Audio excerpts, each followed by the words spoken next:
decade, Saturdays and Illegal Curve have been synonymous with one another. With insight, analysis, and interviews regarding the Winnipeg Jets, the Manitoba Moose, and all around the NHL, here are Dave Minuk, Ezra Ginsburg, and your host, Drew Mindell. The Illegal Curve Hockey Show starts now. Good morning, Winnipeg. Good morning, Manitoba. For all those joining us live this morning on our YouTube channel and all of our social media platforms, we say good morning, universe, and welcome to the Illegal Curve Hockey Show. Mere hours after the Illegal Curve post-game show ended, Drew Mindell, Dave Minuk, and Ezra Ginsburg are back with you for the next couple of hours to talk about everything to do with the Winnipeg Jets, looking back at last night, looking back at the road trip thus far, previewing Sunday in Chicago, and Tuesday back at home against the defending Stanley Cup champions for the second time this year. Gentlemen, good to see you both on this Saturday morning. Ezzy, love the toque. Dave, love the hat, love the fire, love all the vibes I'm getting from you guys. Lots of love early on in the show. Lots of love. I'm feeling the love. There's going to be lots of hate later, so we might as well get that love in there first. So. Exactly. Let's, we'll let the love flow right now. The hate will inevitably come, as it always does. But a lot of that hate is also tinged with love, so it's sort of a love-hate relationship, if you will. But in any event, nice to see you both. Nice to see so many familiar faces, so many new faces in the chat joining us live, bright and early on this Saturday morning. Good to see you guys. Yeah, what's up, boys? We have quite a bit to talk about. That game last night was kind of crazy at the beginning, pretty normal in the middle, and then obviously crazy at the end. People are still talking about the goal that was allowed to stand, allowing the Stars to tie that game up and send it into overtime. But I don't think any of our opinions have changed. Like, I don't know about you guys and people watching, but I think I've seen the definition of that rule now tweeted out at least 100 times. And even with that definition, I realized that according to that definition, the goal by Jason Robertson should have been allowed. But I guess it might be time to rewrite that rule. You know what I've been seeing, and I was discussing this with our buddy Joe Pascucci on Twitter. They should have blown it dead, obviously, for the helmet being off. But in my mind, in my estimation, and I know that the Jets obviously end up with the victory, but I think that this is just. I mean, the poor officiating is just, on display here, and it's so vivid that I think it warrants further discussion. And imagine if the Jets had lost the game, people would be going absolutely apoplectic about it. But even more from my perspective, as I watch the replay again and again and again, to me, that is goaltender interference. To me, Jamie Benn is going at Connor Hellebuyck. Regardless of Josh Morrissey's intervention. Josh, and we sort of touched on it briefly on the post-game show yesterday. Josh Morrissey comes in and he gives, Ben a nudge. And there's no disputing that he makes physical contact with Jamie Benn. But in my mind and to my eye, that's almost happening simultaneous with Ben on his own going into Connor Hellebuyck. So, and this isn't me wearing jet-colored glasses. I think you folks have been watching the show long enough and have been listening to me long enough to know that I call it pretty fair. I'm not one side or the other. I call it as I see it. Drew. I am a true centrist.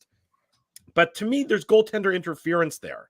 I don't understand, what it's almost like the officials were trying to overcomplicate a situation there into my mind.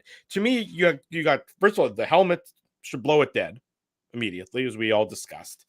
And then you have goaltender interference there. Jamie Benn is going for Connor Hellebuyck. He's trying to hit him. And I understand why Ben is doing that. I don't fault him for it. He's trying to give his team an opportunity to get the tying goal. I don't understand how it's not goaltender interference as well, just because Josh Morrissey comes in and does his job. What's Josh Morrissey supposed to do? Not, try and prevent Jamie Benn from doing his thing? Did we just make $20, by the way? I think he did. Thank you to Stan Scott for sending us some love in the form of $20. Appreciate it. That's very kind of you. Completely unnecessary. But very generous of you, Stan, and very much appreciated. But Dave, and maybe I'm wrong, and tell me if I'm wrong. But to me, you got goaltender interference there, forgetting about the helmet situation. Exactly. But the irony to me, Drew, actually, is that you don't forget about the because one is in my mind, one is open to more interpretation than the other.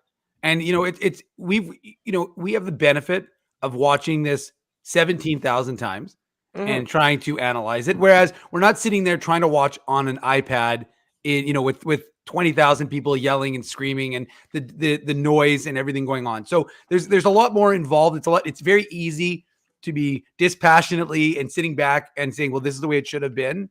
But the reality to me is I don't care so much. I mean, look, Jamie Benn is there's not a lot of accidents with that guy. He's been in the league long enough, And so, does he cause, I mean, I look, do I think he intended on knocking the helmet off, or do I think he maybe tried to get a little bit of touch on Hellebuyck, knowing he was going to go around the net and pass it in front and hope that something like what happened?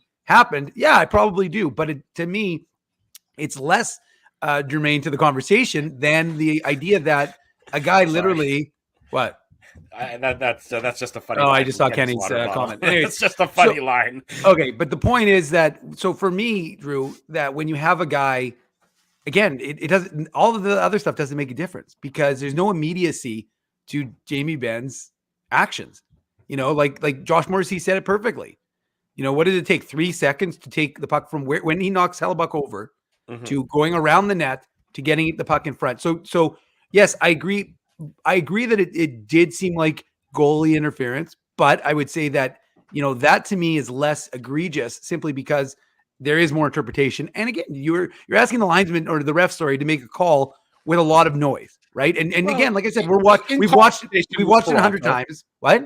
In consultation with Toronto. Sure, of course. But I'm just saying that it's very quick. It's a lot different. So it's that's gray area for me, but black and white is the fact that you've got, and one of the things that really isn't being discussed, and I, as much as I respect Craig Button, I disagree with his assessment after the game because he said Connor Hellebuyck wasn't in danger. Well, here's the problem.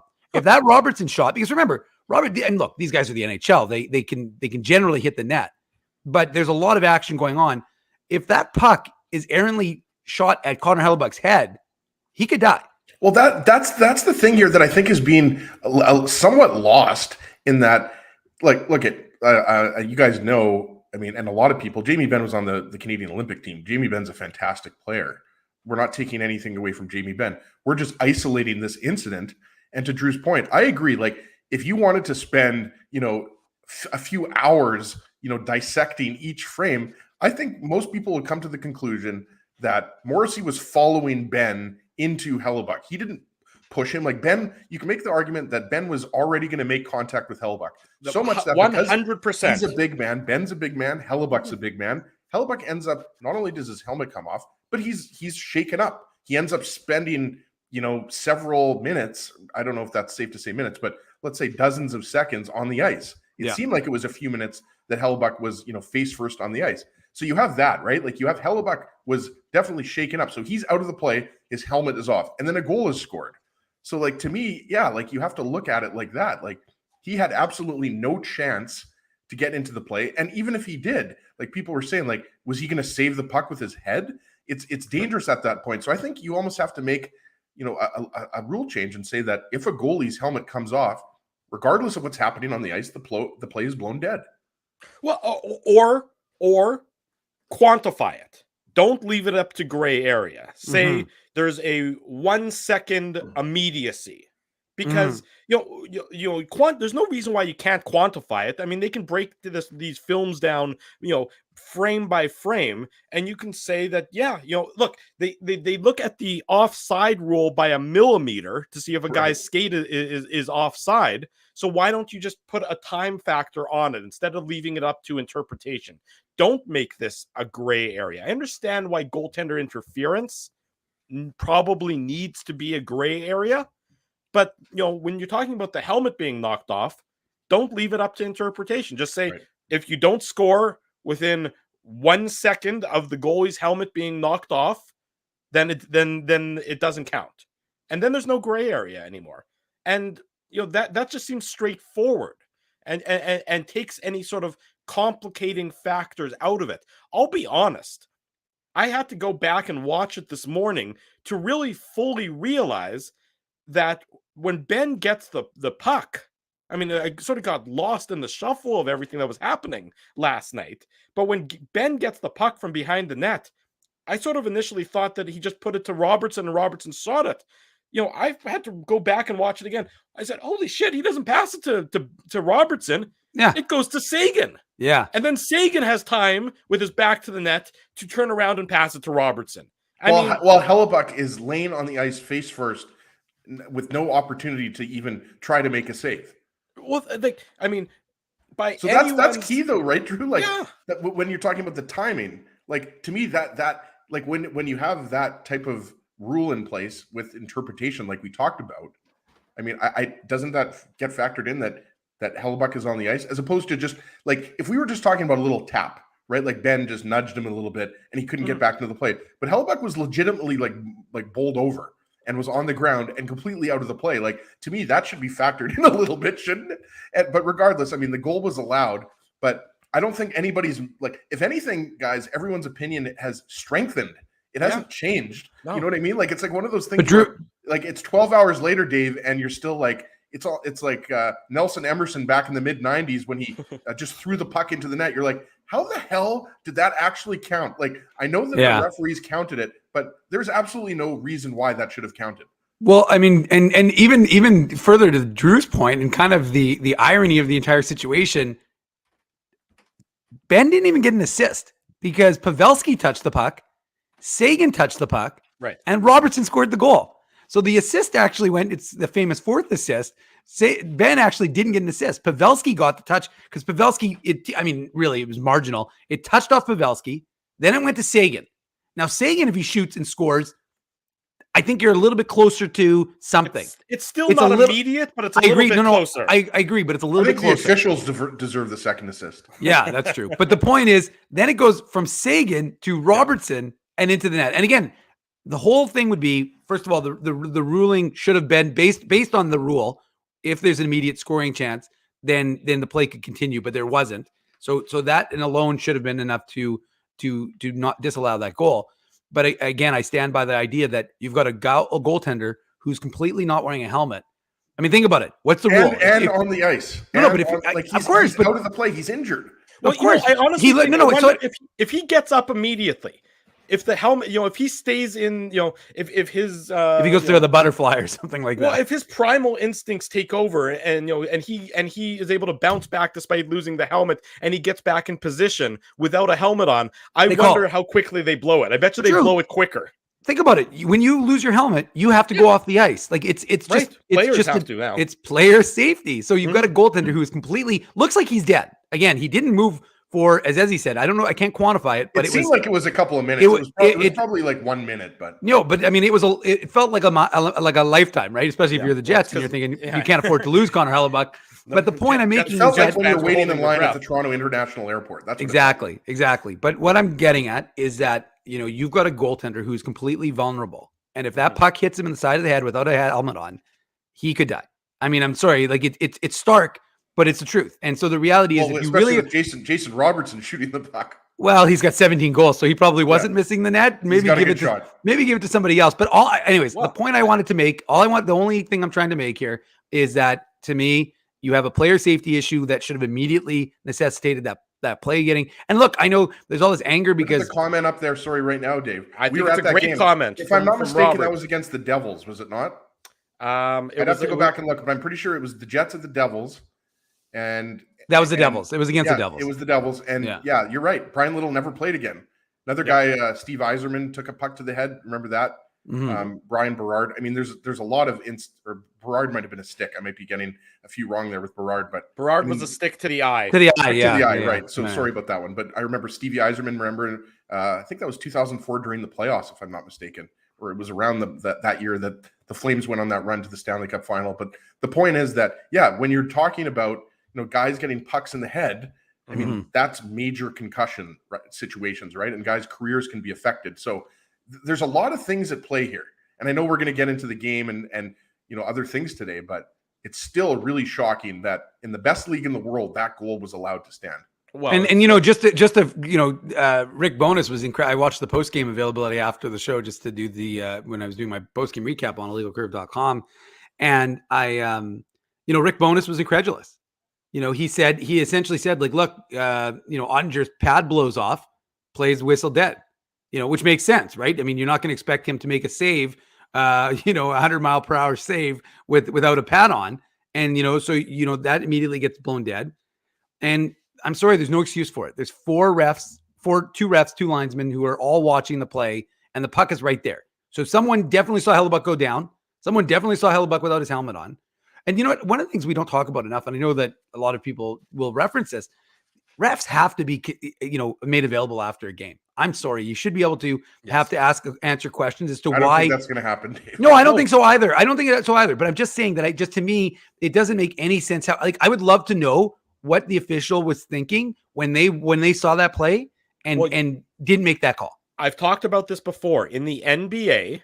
And first of all, it's not like the refs have to be made available to every single member of the media. It's called a pool reporter.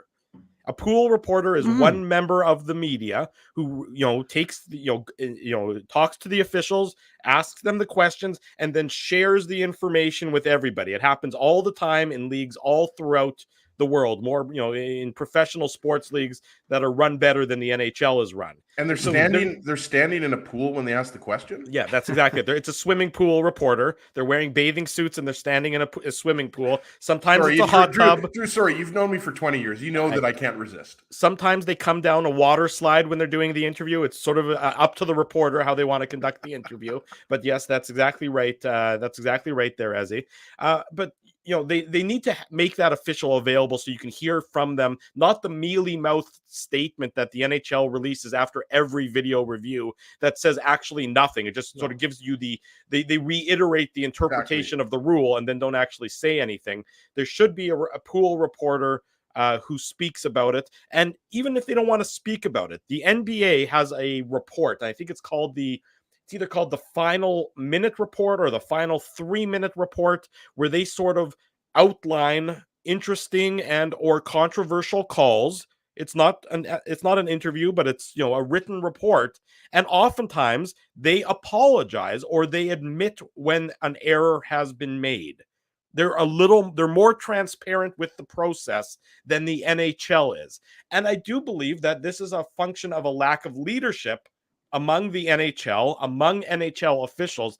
These officials are so anonymous and they're so neutered in terms of taking charge of the situation on the ice that how many times do you just sort of see no call made at all?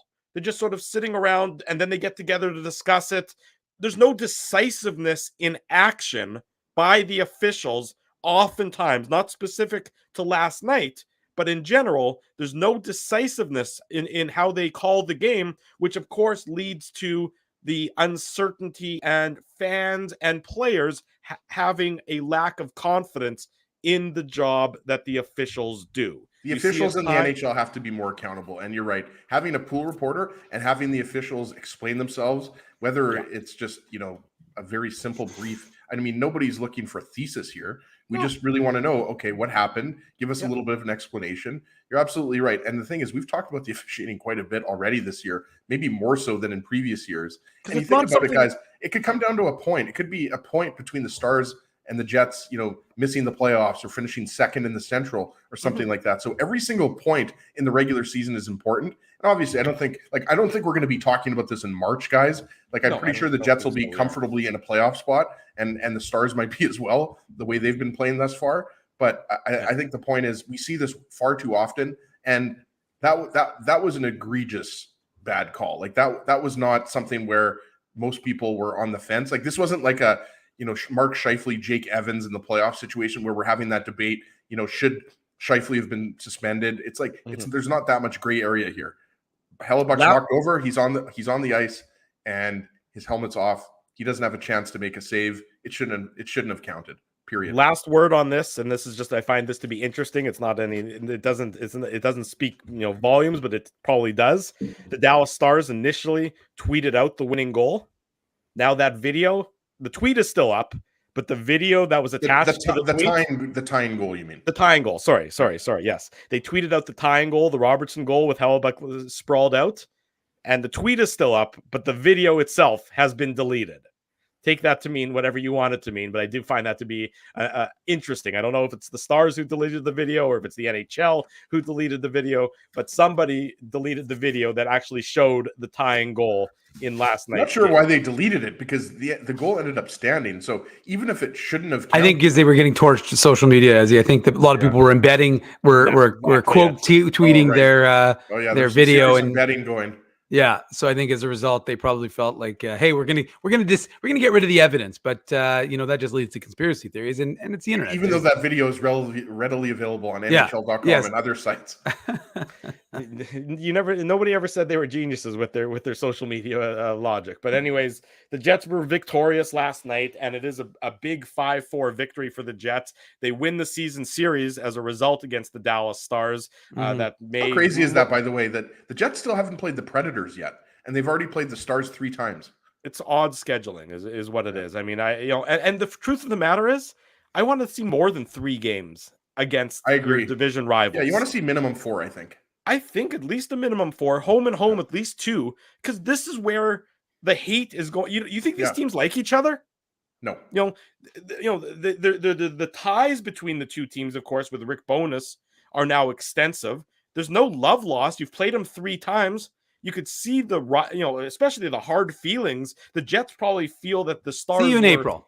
Yeah. And now there's nothing until April. And now you start fresh with a 3-game series, you'll start playing against the Predators more, and that's great. A Jets Stars first round series, Drew, would be unbelievable.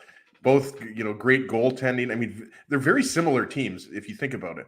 Like a combination of skill and size. You've got some younger players and some veteran players. We talked about Ben and Sagan and Pavelski, right? So it would be a fantastic first round series or second round series, whatever. But I agree with you. How good would it be to see a rematch in January or February or whatever, right? So that's one of the things I think the schedule worked out.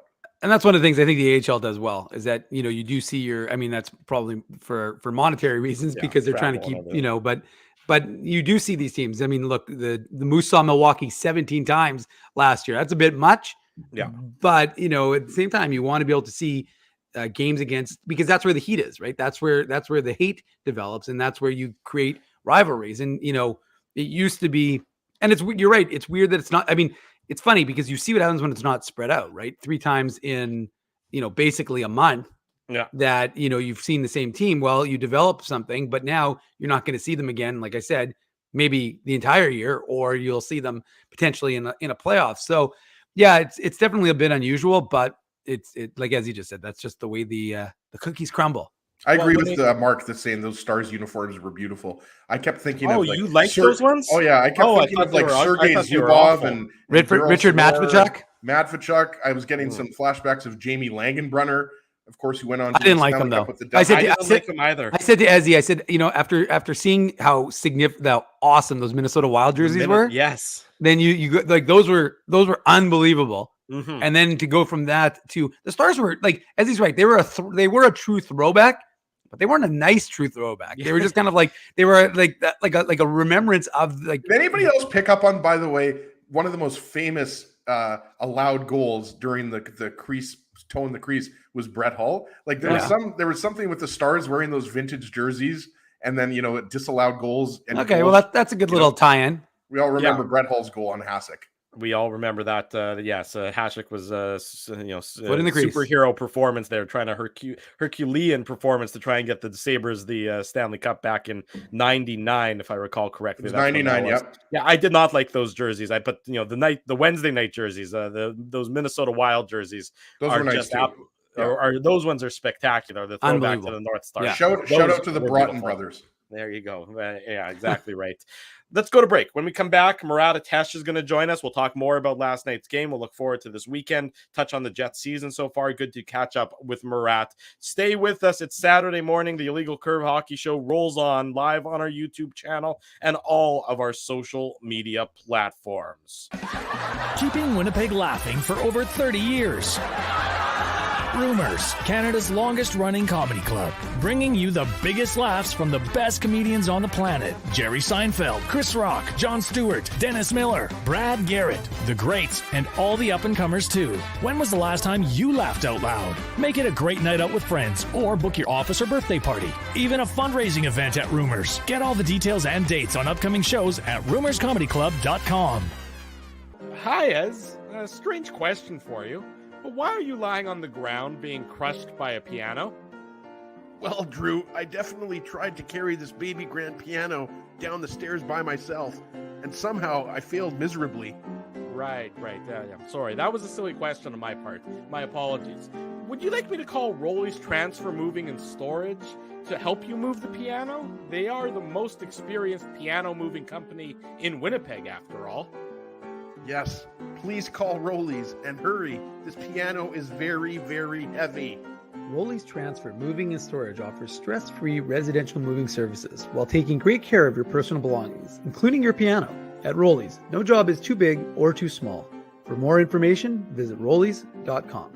Hi, it's Drew from Illegal Curve here. Selling your home can be stressful, but it wasn't for me. Thanks to my friends at Zappia Group Realty, they made the process so easy. My home sold within 48 hours and with multiple offers. Zappia Group Realty took care of everything with their exquisite customer service and attention to detail. If you want to sell your home for more in less time, get started by talking to Frank and Mauro Zappia of Zappia Group Realty. Online at zappiagroup.com. Hey, Drew. Ezzy, whoa, what a smile! Yeah, I got my crowns done at Linden Market Dental Center, and they whitened my teeth. I see. They're so bright that every time I smile, they go, We have hockey tonight. Do you have a mouth guard to protect those pearly whites? I sure do. Whoa, they even ting through the mouth guard. Linden Market Dental Center covers all your dental needs, from restorative to cosmetic dentistry, and will fit you with a sports guard for that active lifestyle. 877 Waverly. See lindenmarketdental.com. So you're a pizza person, you married a wing person, but somehow your kids are salad people. You can't pick your fam, but you can pick your BP meal deal, starting from $18.99 for takeout or delivery at bostonpizza.com.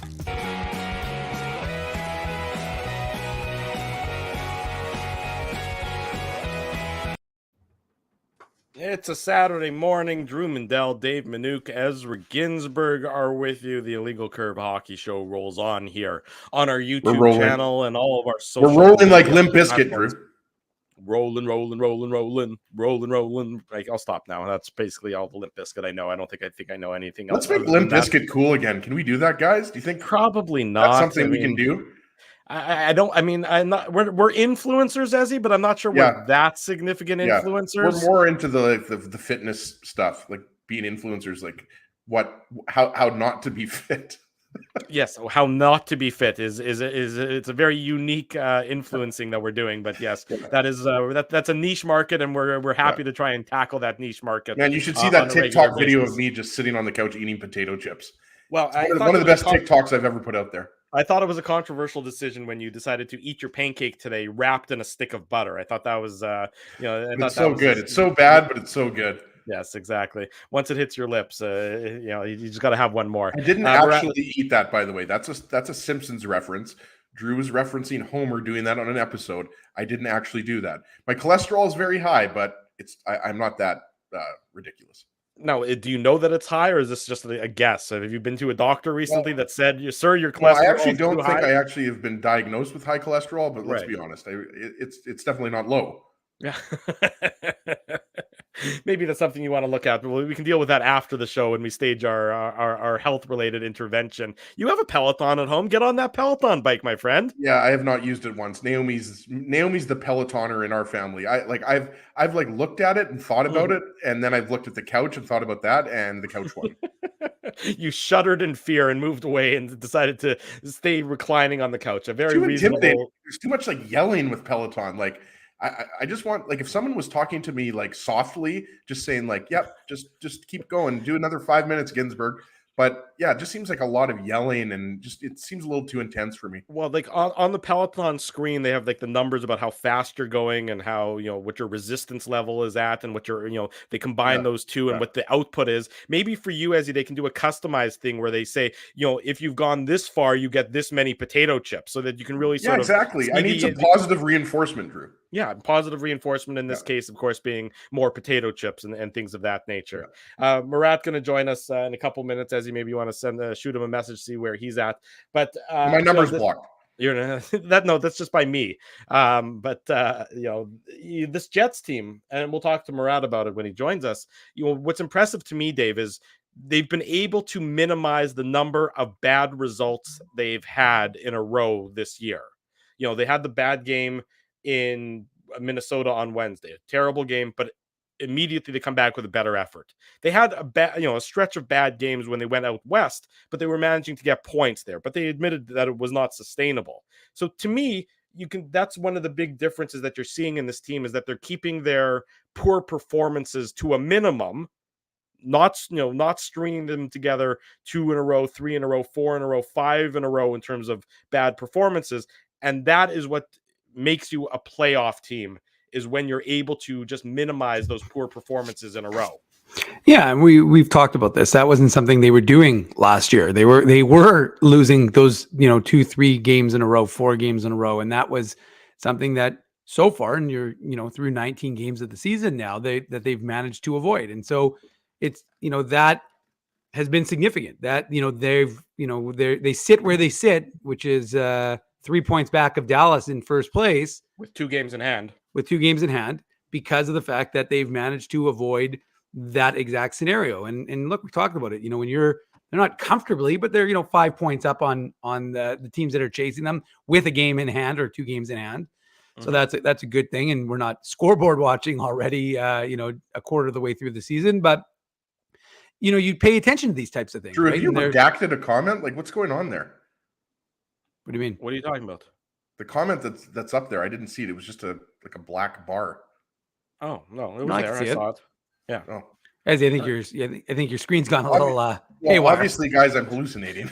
Yeah, it's this low blood sugar, folks. Ezzy, if you wanted the mic, you could have just said, "Dave, I got to say something." And that comment that Drew just posted, or I'm not sure if Dave put it up there. I put it up like text. It was just a bar. Anyways, maybe it was just as my I just want to say that vision impairment is a side effect of diabetes. You might want to just throwing that out there, not making a joke, not trying to take it lightly, but as somebody who clearly has bad vision, you might want to make sure that everything's going all. Spencer Sutton just hold on, Ezzy. Can you see Spencer's comment? Oh yeah, Spencer's in the chat. Here we go. There you go. Can you see that, Ez? Yeah, I can see that. I didn't see the previous one. Was that the same comment? No, it was a different comment, but it would have been funny if that was the comment and then I couldn't see it about vision. But anyways, I definitely need to start eating more kale. Dave, anyways, as you go on, now that we know Ezzy's vision is okay, continue on. Well, I mean, that was such a comment. I've kind of lost my train of thought, but I think by the way, guys, Murat just told me that he forgot to set an alarm, so he's going to come on in about 5 minutes. There you go. That's okay. There's gonna be some serious bedhead with Murat, but that's okay. Yeah, might be a little bedhead. Yeah, that's okay. We can razz him. I mean, I'm envious of people who have bedhead. My kids come out of bed and their hair's going Don King style in 150,000 different directions. I'm envious. All right, we've had enough segues. Let's keep it tight here. Come on. But the point is, this segment brought to you by Rogaine. Yeah, but I will give Mark the comment I just had up that Drew inexplicably took down. Good teams win games even when they play mediocre, and that's one of the things the Jets have managed to do. And look, we talked about it, or Drew talked about it when he introduced the idea, was that even on the West Coast when they went to LA and got pummeled and shouldn't have gotten any points, and even escaped Vegas with a point, there were games the Jets didn't deserve to win, but you have that goaltender that equalizes things, and they won or got points, and similarly, and they've now been able to wash themselves of these sort of poor effort and bounce back and have a stronger one. And that's, again, like I said, it's not something we saw with this team consistently last year. And that, I think, is a major difference. And that's the reason why they sit where they sit in the standings, as opposed to, looking up and trying to chase. Yeah. And sorry, I was just going to say, Drew, you talk a lot about, where the Jets are. And obviously, if you look at points percentage, I believe the points percentage is just behind the Stars, but they've got those games in hand. But if you think about it, if they only have let's say 3 of those 6 wins in overtime, which would be obviously 3 points, then you're only a couple of points, literally a couple of points ahead of the Blues, right? Who are currently in, I believe, the wild card spot, right? So, I mean, the 6-0-1 record in overtime to me is probably the biggest story of the first 19 games, right, guys? Like, you think about, all the talk about how well the Jets have played defensively and how good Hellebuck has been. It's great. But like, to me, they've had more of a killer instinct and they've been more aggressive in overtime. Like you saw that yesterday. Like, these goals are happening on Monday quickly. too. Yeah, exactly. So like, this has been, to me, a strategy for the Jets in overtime. Like, they have been much better and much more aggressive. And that's the difference right now between them being, close to first in the division as opposed to being closer to a wild card spot. So, Josh Morrissey deserves a lot of credit, for his couple of goals. But, the regular guys that have been put out there, I mean, we've seen Adam Lowry out there, right? Like Blake Wheeler, Mark Scheifele, right? So, I mean, this has been a real story and could ultimately be the difference between the Jets finishing, first or second in the division versus third or fourth, right? And obviously, we're only 19 games into the season, so the Jets have to continue this, right? But so far, they're basically unbeatable in overtime, with the exception of that game against Vegas. Well, I highlighted Grace's comment on the screen, and Grace said, "I agree. As last year, they lost those games in overtime," and she's completely correct. You remember the Jets' record in overtime last year was abysmal, and think about how many of those, those extra points they missed out on. Now they, obviously there were more deep-rooted issues, and that wasn't the reason why the Jets didn't, make the playoffs last year, and they had the horrible year that they had. But when you're if you perform well in overtime, and it's they had 11 overtime losses last year, Drew. Well, I think that led the league, if I'm not mistaken, or was pretty damn close to leading the league. Somebody else can look it up right now. But that winning those games in overtime are just extra points. They're bonus points. They're free points, because the 3-on-3 game is so different than 5-on-5, and it's such an anomaly, and it's you can't really replicate it. But you're feeling a lot better about yourself taking 2 points in Dallas and taking 2 points against the Hurricanes, particularly how both of those games ended, than you are if you lose those games in overtime. I mean, those are sort of, punches in the gut if you're losing both of those games in overtime, as opposed to winning. Winning, flushes a lot of the bad taste of how last night ended. It flushes a lot of the bad taste how Monday night ended. And so it's important, Dave, that the Jets have been able to succeed in overtime this year when they weren't last year. Yeah, and Ezzy and I were going through it before the show started, talking about like we were incredulous because we were like, "What is it? 5 wins, 6 wins?" And we went through the season. We're like, "Wow, 6-0-1 because half of that." Of the Jets' wins have been in overtime. Now, I will say also, you don't. It's a lot. One of the points made, and I'm talking about a point, was that it's a lot less costly to do that against Carolina and to get those 2 points than it is to allow Dallas to pick up a point. Ultimately, but you win the season series against Dallas, so that's obviously important. But at the same time, this is something we're not used to seeing with this Jets club, which again, ironically, is largely the same team that we saw last year with a few changes here or there. But you've essentially got the same drivers, right? Those are the same. Nikolai Ehlers, right, Dave? Like all of these wins. Yeah, that's a good point. I believe all of the wins. Yeah, the Montreal one was the first one. I don't think he's been there for any of them. No, he hasn't. So you've won 6 games. He's played 2 games without Ehlers, right? Yeah, he played in the Rangers game and he played in the Dallas game. He's played 2 games this year. I mean, that, and you can't not talk about that, because if you had told anybody, first of all, if you had told anyone that the Jets are going to be, 12-6-1 through 19 games, people would have been surprised at that record. And then if you told anyone that the Jets were going to be 12-6-1 and Nikolai Ehlers has played 2 of your 19 games, people would have been even more incredulous at that record. So the Jets, you can't mention the Jets record without mentioning the fact that they've still been doing it and continue to be doing it, and will be doing it at least for the next month or so without Nikolai Ehlers in the lineup. Let me ask you guys this, though. We touched on the fact that they're winning in overtime. Does it concern you that of all the teams presently in a playoff spot throughout the NHL, the Jets have the fewest number of regulation time victories? Does that concern you? Or would you say counter to that, well, look at the last 2 games where the Jets really were in the driver's seat in the last few minutes, except for some just completely inexplicable collapses. that they'd have 8 regulation wins as opposed to 6, and you're less concerned because of that. A win is a win, right? Like, and we all know that, but like, sure, you would like to be locking these games down and not allowing teams to tie games up late, but then you're getting the extra point in overtime. So obviously, guys, this isn't sustainable. Like you can't sustain this winning percentage in overtime. Like the Jets are not going to finish the season 15-0-2 or something like that in overtime. I mean, maybe they could, but you guys know what I'm saying. I mean, it's just not likely.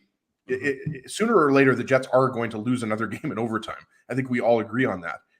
Even though if Morrissey continues his heroics, that might not happen very soon.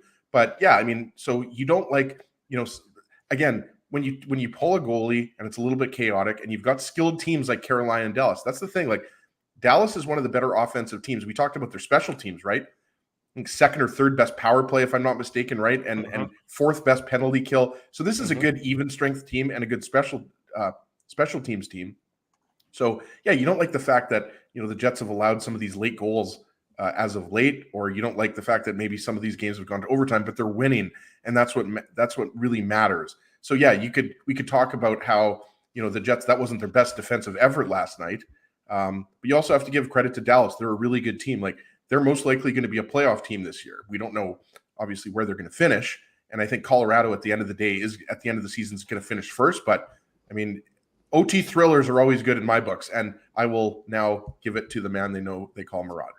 Murat, no, take the toque off. We were promised bedhead. We want to see the bedhead. Okay, I wonder what it was like. Okay, now we got some flow going. That's enviable. I gotta say, I'm getting a little jealous right now. Lots of handsome happening on the bottom of the screen here. There is a lot of handsome happening there. Good morning, handsome. Nice of you to join us. Late night last night. Were you up watching?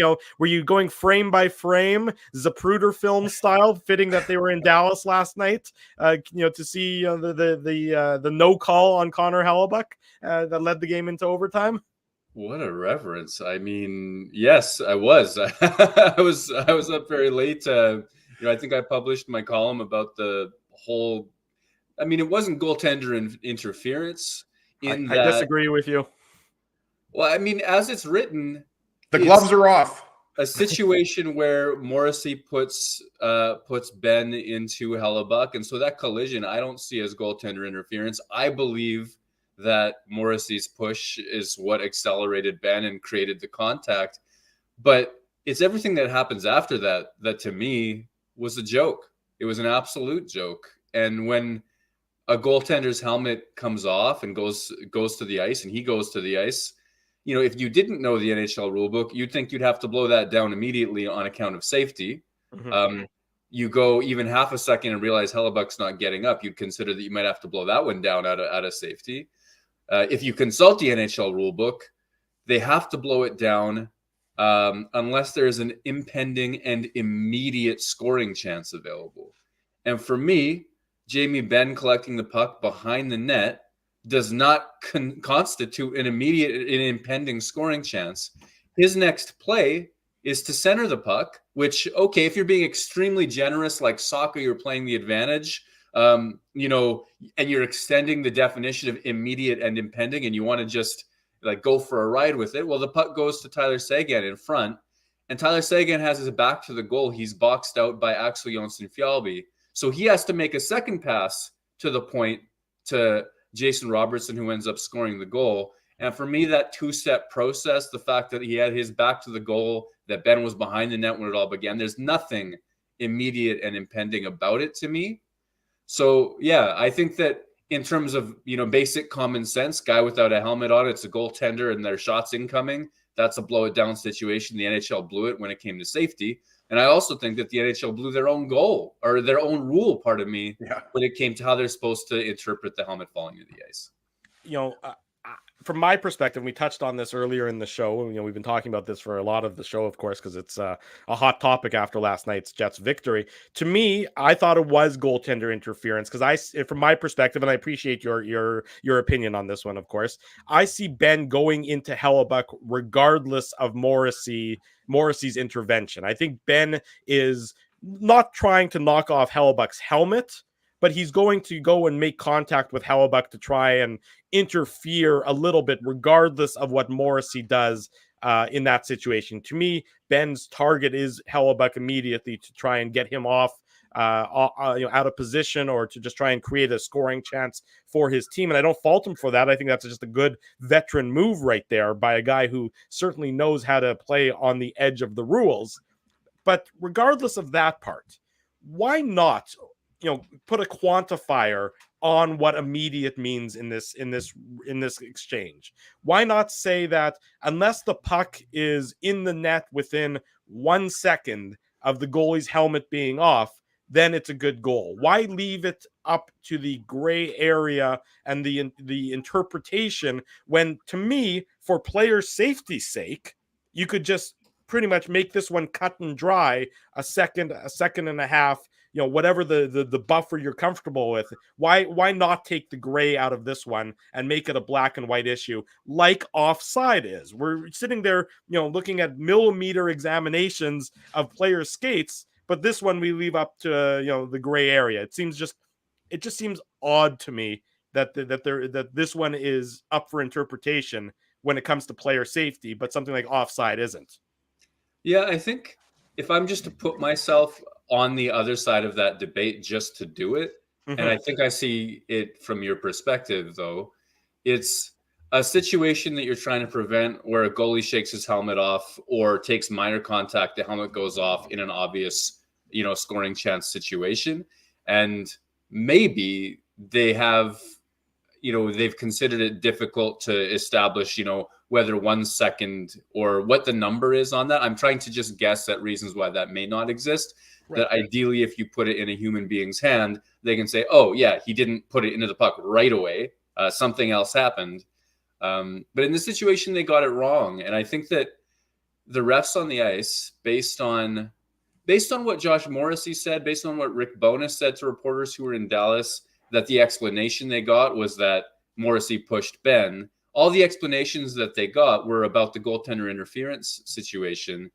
And I interpret that to mean the referees on the ice in that moment of chaos were so fixated on that contact that they didn't consider their own rule. They didn't have that playing in the back of their mind about an immediate and impending scoring chance. And I realize I'm not in the referees' heads. Maybe they did and they just considered it immediate and impending, and I'm wrong about that. But I honestly don't think they were even thinking about that at the time, based on all the explanations being about goaltender interference. So I guess what I'm ending on is I get it, because if you leave it to discretion can get it wrong. Right. And in a case of player safety, where there's in this example of the play, a really obvious, Hellebuyck didn't mean to have his helmet take off, right? Like, he didn't just go like this, show the bedhead, and then have the puck go in, and it's like, oh, okay, well, like he prevented it as just like gamesmanship. So in this situation, it would have been so cut and dry to draw it up exactly the Drew way, I think. Yeah, the Drew way. It rolls off the tongue. I think everything from now on should just be the Drew way. Well, and the thing is, Murat, like, the Jets won the game, so maybe, we're Jets fans especially, you're not as mad, but I feel like, my point was, I don't think anybody's opinion has changed after they saw that last night. If anything, it's strengthened, right? So it's kind of similar to the Scheifele Evans situation, even though that to me is more clear cut. But again, we won't revisit that because that was a couple of years ago. But I think there's no doubt that we're going to be talking about that for a few weeks. I wanted to ask you about Cole Perfetti, because I think his goal was lost. It was obviously the first goal that the Jets scored, but with all the other goals and everything that was going on in the third period, that was lost a little bit. But I was telling the boys on the post-game show, the thing that I liked the most was the humble celebration. And this is obviously a guy who, hasn't been scoring as many goals as he would like lately. And the 2-on-1 with Wheeler the other night was a fantastic chance. But I wanted to ask you just what you've been seeing out of Perfetti, because to me, that can be a goal that hopefully leads to a little bit of an explosion, and he starts to put the puck in the net a little bit more. But just what did you think of that goal overall, and just Perfetti's game over the last week or so? Yeah, I'll start in the past. You go a few games ago, and there were plays dying on Cole Perfetti's stick that you didn't really like to die on Cole Perfetti's stick. He's such a smart player. He's so good with the puck. He's so offensively gifted. I thought that, in the 3-4 game stretch leading up to maybe the Carolina game or so, you didn't really see him generating the chances that you are used to and hope for from a guy with his skill in a top 6 role.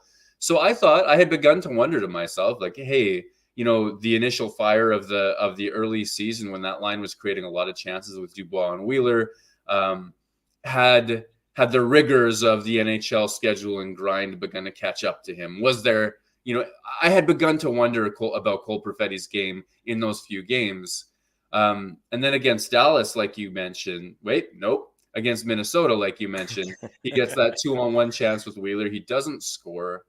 There's a play where Wheeler and Perfetti work together to blow coverage defensively. I don't think it's either one of them, but I think there was a bit of a miscommunication about who was going to the top and who was going to the bottom to cover the eventual goal score. I think it was Minnesota's 3rd goal of that game. That was Foligno's goal. Okay, yeah. I believe if that's the one you're talking about, yeah. And then there's a giveaway on a different shift you don't like, and a penalty, and it looks like a clearly undisciplined penalty to me that you don't like. Mm-hmm. And it wasn't a good situation for him. At the same time, in Minnesota, you can look to say Wheeler's giveaway, Dubois' penalties, Wheeler's own penalty early as similarly costly. They didn't get benched. Cole Perfetti sat out the entirety of the 3rd period. So you're entering the Dallas game with a young player who's not been benched at the NHL level before, unless you count that few minutes against Carolina where a whole group of guys came off to protect that lead. So like Perfetti was benched for that situation, and he needed a bounce back as bad as the Winnipeg Jets did. If there was a symbol of a bounce back, it was Cole Perfetti, given that he was taken off of the ice for a full period.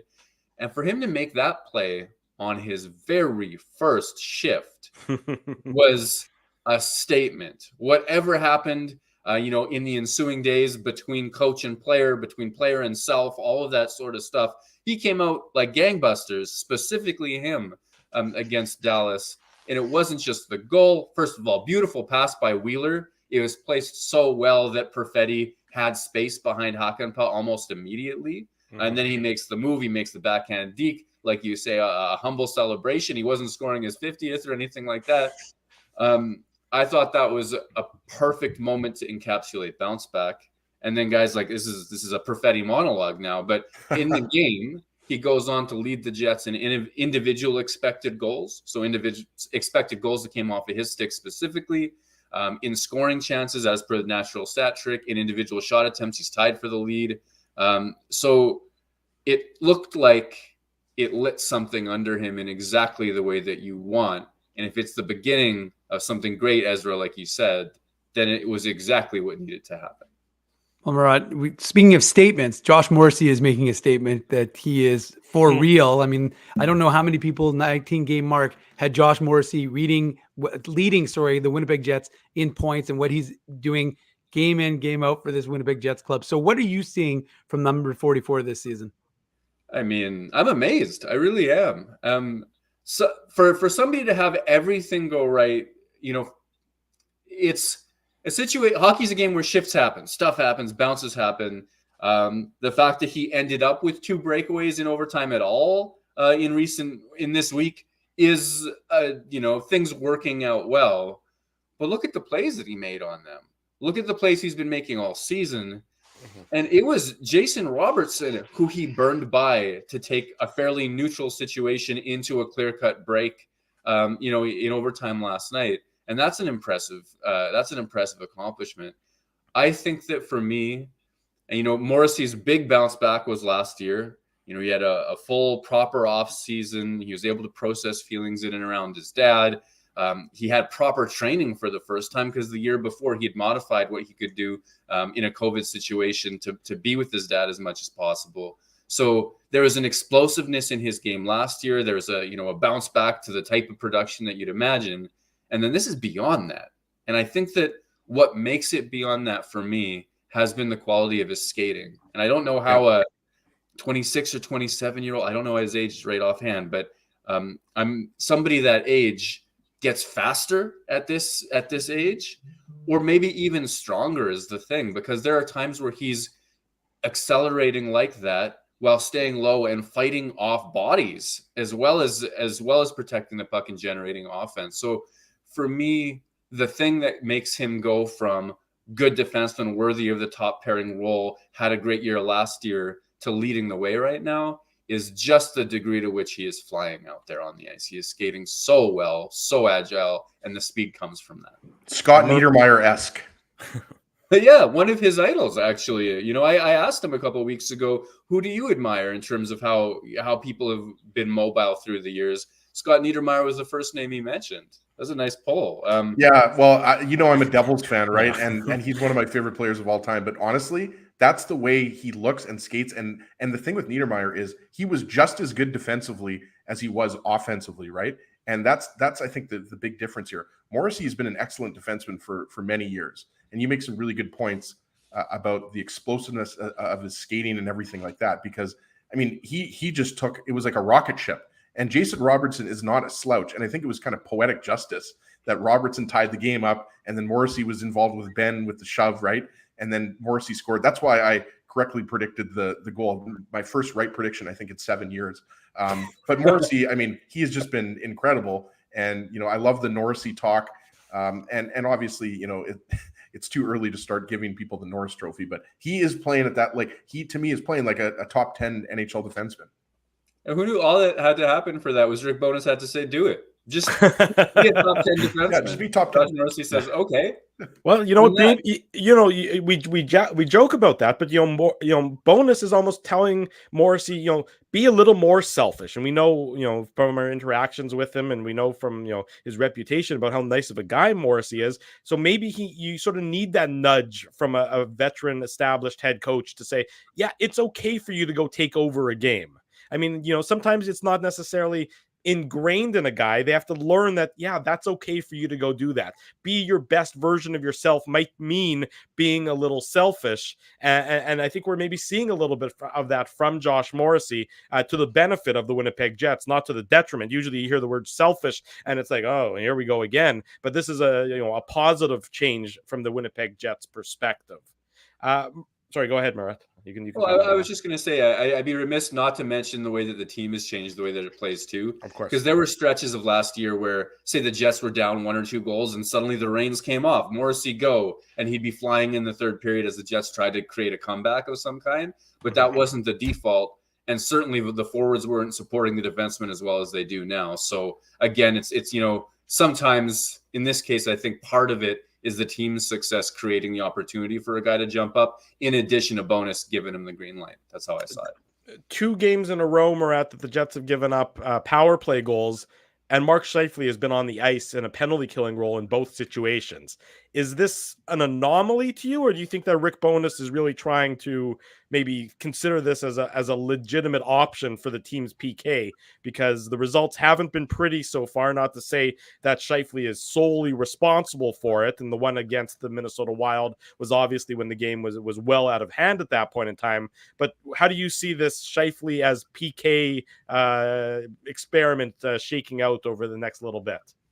Well, yeah, I mean, Winnipeg, with the other team having an extra skater in any context right now, is a bit of a fair enough. a bit of a mess. But I think with Scheifele and Bowness, there's a good relationship formed there. It seems like almost immediately. Scheifele has had nothing but positive things to say. Whenever there's a problem, Bowness talks to him about it first. He respects that. There's an ongoing dialogue, etc. So I think that this, I'm interpreting, I don't know this. Sometimes this is the result of a conversation that has been had with reporters or something, but I interpret it as Bowness taking Scheifele's development sort of to the next step, or what he views the next step as. You're a tremendous offensive player. You've put in work in terms of improving your defensive game. You're not Sean Couturier or Ryan O'Reilly yet. Couturier is hurt. O'Reilly's not having a good season. I need updated campus.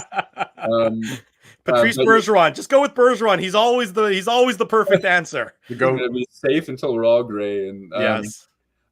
So yeah, he's not Bergeron yet, but the effort has been there, and maybe it's an opportunity to try to continue to round out Scheifele's game, and maybe if there's an increased defensive, if that becomes part of what earns him his offensive minutes, maybe you get even more results out of the team.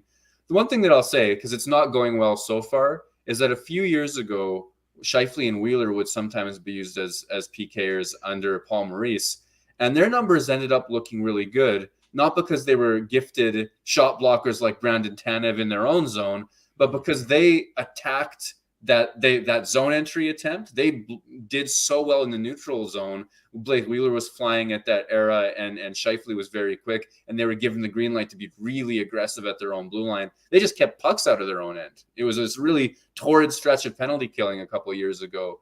So there are ways where Scheifele can be successful, even if the in-zone stuff isn't as good. And, we'll see how it goes for him. Last question for me here. I got to ask you about, you mentioned Axel Johnson-Fiala earlier. I was telling Dave, I realized he's only got the one goal. I think, if I'm not mistaken, it was against Vegas, but I know that he's only got the one goal, and I think he's only got the one assist. By the way, can we agree that the fact that Nate Schmidt just got his first assist is bonkers?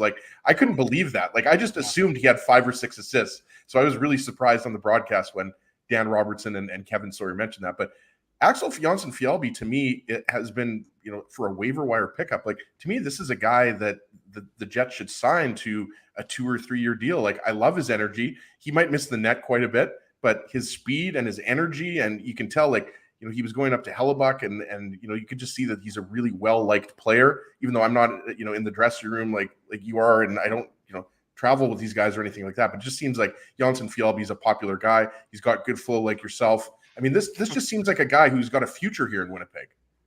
I mean, thank you, but not in the same league as that man's flow. And I think that he's a really interesting player in terms of the difference between when Winnipeg has the puck and when it doesn't. And I'm with you on the fact that he's been a tremendous pickup. Credit to the pro scouts, credit to Scott Arniel, who I'm sure had influence over that decision. And there's been a long line of Winnipeg Jets who are extremely popular because of how hard they work. And, for all of the analytics nerds out there, out there with your calculators, that stuff still matters. We say that with love, of course. I think nerds was said with the tongue firmly in cheek there. 100%. Yeah. I mean, I'm one myself. Yes, of course. Yeah. But the gesture of working that hard, of turning pucks over, of laying the body, of chasing people down, of, getting the pucks into your teammates' hands, and how hard and how fast he works, that I wouldn't be surprised if, he is popular for that reason, because he never shorts a play. And I think that Johnson-Fiala, has been one of the best in terms of winning pucks back for the Winnipeg Jets, which is in recent years been a bit of a struggle. And I think that for that reason, Ezra, I can understand if they keep him around and he becomes part of the fabric of this team for a while, that will be exactly why it makes sense to me. And then the only thing that I'll say is that sometimes there's a lot of noise in terms of the hits on the forecheck and chasing things down, and Winnipeg gets the puck. And then after Winnipeg gets the puck, there isn't as much capability, I would say, offensively. And so for me, that either means, keep him in that bottom 6 pure defensive role, or put him as an energizer bunny onto lines where there's a lot of skill with the puck, and you just need somebody to add a bit of sandpaper. Well, Murat, one of the things that looks like it's happening, which we weren't sure of, was Morgan Barron's return, because he was 4 days ago or 5 days ago, he was a ways away, and now he is potentially going to play on Tuesday. So if you're Rick Bowness and the coaching staff, and you now have to make a lineup decision because, of course, Morgan Barron's return means one of those forwards has to leave, what are you doing? Because Mikey Eyssimont, to me, seems to have found his role here with the Jets. He's, like I've talked about, opportunity creates that, just that for a guy like him, where he has that consistency, the ability to play more than one game in the NHL, doesn't have to necessarily look over his shoulder, because he knows that he's most likely going to be able to get comfortable in that role, play some games. And we're seeing what he did. And like I've talked to him about, 4 years, was this idea that he selected Winnipeg because he saw an opportunity for himself to be a player in the NHL. So with that in mind, if you're making a decision with Morgan Barron coming back, presumably, potentially on Tuesday, what are you doing with the lineup? I mean, yeah, big, tough question. And let's not skirt it with, I don't know, but there's I guess there's a group of players whose roles are extremely similar, whether they're on the third line or on the fourth line. And, Mikey Eyssimont would be one of those. Jansen Harkins on his opposite wing right now, Saku Maenalainen, and actually Johnson-Fiala. I think of those four players, Johnson-Fiala is the most established and the most I would not take that player out of the lineup right now. I think he's winning an extreme amount of pucks. He's one of the Jets' key PKers, et cetera, et cetera. Not that other players of those group can't do that. They have at various levels, to be sure. I wonder if it's time that it's Saku Maenalainen that would come out. Mm-hmm. I know that if you go by last one up, first one down sort of situation, it might be Harkins, it might be Eyssimont that comes out of the lineup to make way for Morgan Barron. But they've just accomplished so much of late, and they were bumped up to the third line as a result of their work and determination. And then you have Eyssimont making the box out that lets the puck get to was that Adam Lowry who passed it across to Harkins? He one times it into the net, and all of a sudden you're like, well, hey, you kind of like that, don't you? I mean, that's a nice group of players, all working extremely hard. So for me, I take another look at that third line that was just created. It has to be one. I'm not pulling David Gustafsson out. No. You need somebody who can win a faceoff, and then it's between Johnson-Fiala and Maenalainen, and for me it might be Maenalainen just at this moment. I concur. Yes, as do I, which might be a scary thought for you, Murat, that you have a consensus from us. But one last one for you. With Barron seemingly, as he's about to have an imminent return to the lineup, there's been a lot of talk. Do the Jets go out and maybe get a head start on the trade market, given that they're off to a very good start this year? Does that sort of mitigate the need to shore up, maybe the bottom six or a third line player with particularly with Nikolai Ehlers' absence, or do you think that that should still be something the Jets might be interested in doing, not subtracting from their active roster necessarily, not making a big splash, but maybe trading a draft pick to see if they can just add another body, because the depth of the team has certainly been tested throughout the first 19, 20 games of this season? Yeah, for me, I don't think that there's as much pressure to make a trade right now as maybe I've seen in some other reports and things like that. Like, okay, I know the Nikolai Ehlers is, going to be gone for a while, and there's going to be a question about how good he is when he comes back as well. I mean, the, sports hernia surgery, I believe it's very similar to the Andrew Kopp situation in Detroit. And, he missed a couple months of camp and then, came in at the beginning of the season, and he hasn't really looked like Andrew Kopp of last season yet. He's still taking a while to get his feet under him. And if there's a little bit of that for Nikolai Ehlers, well, even if he's the quote unquote trade deadline day edition, it may take a month. It may be playoffs or maybe next season before he's wheeling exactly as we imagine him to. So I get that Winnipeg's going through it.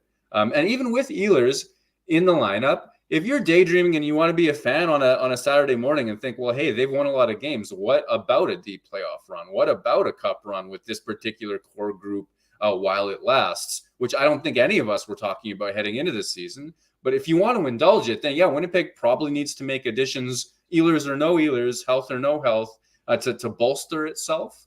But I don't think that was. I don't think that was the plan going into the season for the Winnipeg Jets. And I don't mean don't win the Stanley Cup. I mean, maxing out the cap, trading futures for the present, all of that sort of stuff. Right. It's a team that's traded a lot of futures for the present in recent years and has only just started to get out of that habit. And as long as Winnipeg's winning and there's a sense that Barron's back, and then, it'll be several weeks yet, I suppose, for Mason Appleton, all of the rest. Mm-hmm. There may not be that pressure as long as the Jets maintain their playoff spot. And maybe I'm wrong. Maybe the Jets seize the day. I'm not sure. I read these dissertations on how they must, and I don't see it the same way. Well, that's why we have you on. Different opinions, different opinions from different folks. Murat Ates of the Athletic Winnipeg. It's always a pleasure to catch up with you, our good friend. Thank you for joining us. Thank you for waking up with us. We'll let you maybe get some breakfast, some coffee. I'm not sure is it bacon and eggs? Is it maybe some vegan free run eggs? I'm not sure what's on the breakfast docket for you, but whatever it is, I hope it's delicious. I'm a passionate omelet guy, so we'll see what we can get going. Thanks for bearing with. I felt like a teenager, just sort of sleeping through after working late. I admire anybody. Was it the snooze button or was it the AM PM? Well, honestly, I think that it was a snooze. I think the alarm was set, and there were some questionable decisions made in a semi-conscious state. By the way, I feel like there could be a spin-off here, like Mornings with Murat, and to see what he's made. Like, I feel like there could be a spin-off YouTube show here, it could just be omelets, or it could be like different meals, or I don't know, but I would watch. I think the cooking channel. If you're out there and you can produce this thing, I'm in. We'll talk. There you go. Stay tuned for Murat's cooking channel coming up here soon on the Illegal Curve YouTube channel as well. Murat, I'm bitterly jealous of anyone who gets to sleep until 9:30, but thanks for joining us this morning. We'll catch up again real soon. Always appreciate it. Yeah, thank you, guys. Take care. There he goes, Murat Ates of the Athletic, our good friend, joining us here this morning on the program. Still to come on the show, Charlie Roumeliotis of NBC Sports Chicago is going to join us to talk about the Blackhawks. That's at the bottom of the hour. The Jets into Chicago on Sunday, of course, and much more on the Winnipeg Jets after these commercial messages. Drew Mindell, Dave Minuk, Ezra Ginsburg, spending your Saturday morning with you. We're live on YouTube and all of our social media platforms. Keeping Winnipeg laughing for over 30 years. Rumors, Canada's longest running comedy club, bringing you the biggest laughs from the best comedians on the planet. Jerry Seinfeld, Chris Rock, Jon Stewart, Dennis Miller, Brad Garrett, the greats, and all the up-and-comers too. When was the last time you laughed out loud? Make it a great night out with friends, or book your office or birthday party. Even a fundraising event at Rumors. Get all the details and dates on upcoming shows at rumorscomedyclub.com. Hi, Ez. A strange question for you, but why are you lying on the ground being crushed by a piano? Well, Drew, I definitely tried to carry this baby grand piano down the stairs by myself, and somehow I failed miserably. Right. Yeah, I'm sorry. That was a silly question on my part. My apologies. Would you like me to call Rolly's Transfer Moving and Storage to help you move the piano? They are the most experienced piano moving company in Winnipeg, after all. Yes, please call Rolly's and hurry. This piano is very, very heavy. Rolly's Transfer Moving and Storage offers stress-free residential moving services while taking great care of your personal belongings, including your piano. At Rolly's, no job is too big or too small. For more information, visit rollys.com. Hi, it's Drew from Illegal Curve here. Selling your home can be stressful, but it wasn't for me. Thanks to my friends at Zappia Group Realty, they made the process so easy. My home sold within 48 hours and with multiple offers. Zappia Group Realty took care of everything with their exquisite customer service and attention to detail. If you want to sell your home for more in less time, get started by talking to Frank and Mauro Zappia of Zappia Group Realty. Online at zappiagroup.com. Hey, Drew. Ezzy, whoa, what a smile! Yeah, I got my crowns done at Linden Market Dental Center, and they whiten my teeth. I see. They're so bright that every time I smile, they go, "We have hockey tonight. Do you have a mouth guard to protect those pearly whites?" I sure do. Whoa, they even ting through the mouth guard. Linden Market Dental Center covers all your dental needs from restorative to cosmetic dentistry and will fit you with a sports guard for that active lifestyle. 877 Waverly. See lindenmarketdental.com. So you're a pizza person, you married a wing person, but somehow your kids are salad people. You can't pick your fam, but you can pick your BP meal deal, starting from $18.99 for takeout or delivery at bostonpizza.com.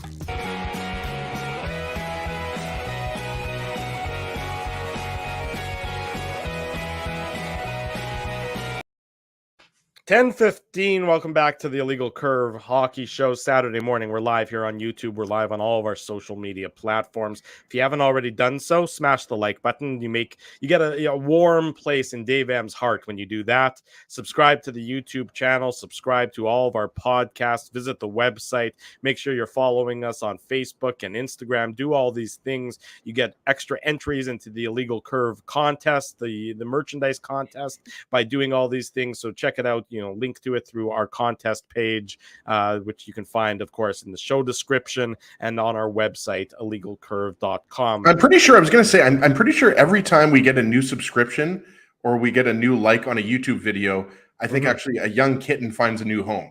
Oh, that's beautiful. That's you always want those kittens to find a home. I thought you were going to say Dave M gets wings because he's an angel, but the young kitten getting a home is also something that I'm quite happy. And as you know, Drew, I'm allergic to cats. So come on, it's kittens. So yes, exactly right. By the way, did you see what Connor Hellebuyck's agent tweeted? That's what I'm about to read. So we got two things to discuss before the bottom. I really wish I had access to the dark web. I don't think you need the dark web for this. Not that we haven't talked about this enough, but I think it's notable to mention. This is Connor Hellebuyck's agent, Ray Petkow, who's of course from Winnipeg. Yep. So it's it's relevant. This is a tweet. In the NHL, a skater is penalized if he plays without a helmet, and then in brackets he says safety reasons. But if a goalie's helmet is knocked off through no fault of his own, the opposing team can pass the puck around and fire shots on net, and play is not stopped because, quote, scoring chances. Got it. And you can feel the sarcasm and the disdain dripping in that "got it" comment from Ray Petkow, and he's 100% right. Yep. This is regardless of what team you read that quote, you read that tweet, and you think about it logically, and you take emotion out of the equation, and it just makes logical sense. So the NHL needs to really look at this one again. They need to look at their interpretation of this one. They need to. Well, also again, like I said, you can't help but laugh at the fact that Pavelski got an assist, then Sagan got an assist, and then Robertson scored the goal. Right. Like I said, nobody's saying anything as much if it goes Ben, Robertson, goal. That's more clear cut. But for it to go Ben, Pavelski gets a touch, Sagan gets a touch, and like Murat said, he's got his back to the net, so he passes it back to Robertson, who's got a clear shot. Yeah, and. So that again, like I said, you can want to interpret it. You can liberally interpret as much as you can, but when three players touch the puck from the guy who had the puck, who had the initial contact that caused the situation, I'm sorry, it's clear. And so we don't. We spent the first 20 minutes talking about it, but I mean, again, I saw his comment. I thought it was interesting, worth noting, as did you, Drew. But now you can understand why we spent 20 minutes talking about it. Because the NHL world is talking about it. Well, exactly. Hellebuyck's agent has to, obviously he's still fired up about it enough, even though Hellebuyck got the win and the Jets got the win, right, Dave? So but we also don't it's enough that Ray Petkow felt that the need. I'm assuming he tweeted that out in the last half an hour or something, or in the last 10 o'clock. So it was 20 minutes ago. Yeah, so 20 minutes ago. So this is the morning after. So obviously, it's bothering him. It's bothering Hellebuyck because he's not going to. I don't think he's just going to go Lone Ranger here. No, this isn't Alan Walsh piercing Pete DeBoer with a sword. This is this one isn't. This one. Well, I mean, he's got no. I mean, think about it. It's not like he's got to worry about the NHL. Like he's an agent. They don't worry. They're not sitting there going, "I got to keep the NHL happy." It's you keep your clients happy. Exactly. And look, at the end of the day, his client could have received a serious injury if that puck goes awry. So I don't have an issue with what he's saying, because I think we've said it because he's throughout the course of the show. Well, and Frosty Winnipeg says HNIC will talk about it tonight. Hockey Night in Canada will talk about it. I was going to tell you, if you didn't know what that acronym stood for, I was going to help you out there. I've never heard anybody call it HNIC, for the record, but go on. You've never heard anyone call it HNIC? I've never seen. I mean, obviously it's Hockey Night in Canada, but I've never heard anybody say HNIC. Who says HNIC? So you're saying, Dave, that you've seen it written out, but you've never seen someone. I've never heard anybody say HNIC. Like, I mean, I've never actually seen, like, if like in written form or verbal form. No, in written form. Obviously, I've seen it. What I'm saying, I've never heard someone verbalize it as HNIC. I would say HNIC. That's what I mean. I would not say HNIC. HNIC is very unusual. HNIC would have been okay. Drew's an eccentric guy. I mean, Drew likes to. I'm a trend. Yeah. Look, all I know is Spencer Sutton's got my back. HNIC. Remember, I want prime timer to be understanding. Got our back. And I know, but I want prime timer to understand what I'm saying. I'm not saying HNIC. HNIC would have been fine, but to call it HNIC, very unusual. Yeah. And look, fine. I'm a trendsetter. So once everybody starts calling it HNIC, which we know is going to happen because nobody's going to call it that. I'm an influencer. You're something, all right, but it ain't an influencer. The guy that calls it GIF, not GIF. Look, what I do agree though that I think they are going to talk about it on tonight's broadcast, which tells you that it is. I'm really looking forward to Coach's Corner tonight. That it is something that's resonating throughout the NHL because it was so blatant and so ridiculous that it's going to bump whatever Leaf-centric news, that they were normally going to talk about. Probably Matt Murray and the goalposts. This is going to get rolled in there as a subject matter, I believe. I'd like to hear Kevin Bieksa go off on it as a defenseman. Well, I'm curious about maybe other people's opinions or Kelly Rudy. To be honest with you, from the goaltender's perspective, Kelly Rudy would have a lot to say about this, I imagine. So we'll have to wait and see. But yes. I mean, this is something that we talked about will be like, again, Hellebuck's agent felt the need to tweet that out in the morning, the day after the game, even though the Jets ultimately won the game. So it kind of shows you that it's just one of those controversial plays that, is still just as controversial as it was, last night at 10 o'clock.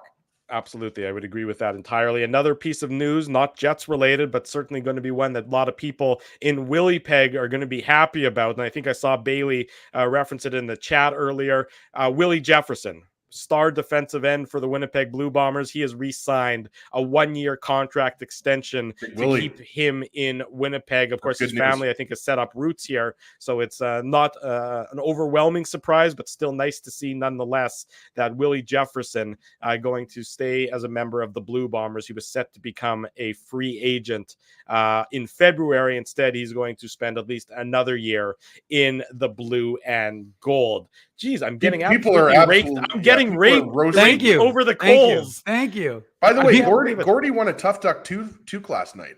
So yes. Gordy, you have to email me, Ezra@illegalcurve.com if you haven't already. I wasn't sure if you, because some people win toques and then they sign out. Anyways, Gordy, get in touch with me. Jay, not only am I regretting the whole HNIC thing, I'm regretting agreeing to be the host of this show, given the slings and arrows that are coming my way. All right, Drew. I got to call you out I got to call you out sometimes. And that was you guys were looking at me like I had two heads. I was like, what am I missing here? This has been a great edition of the Ick Hockey Show.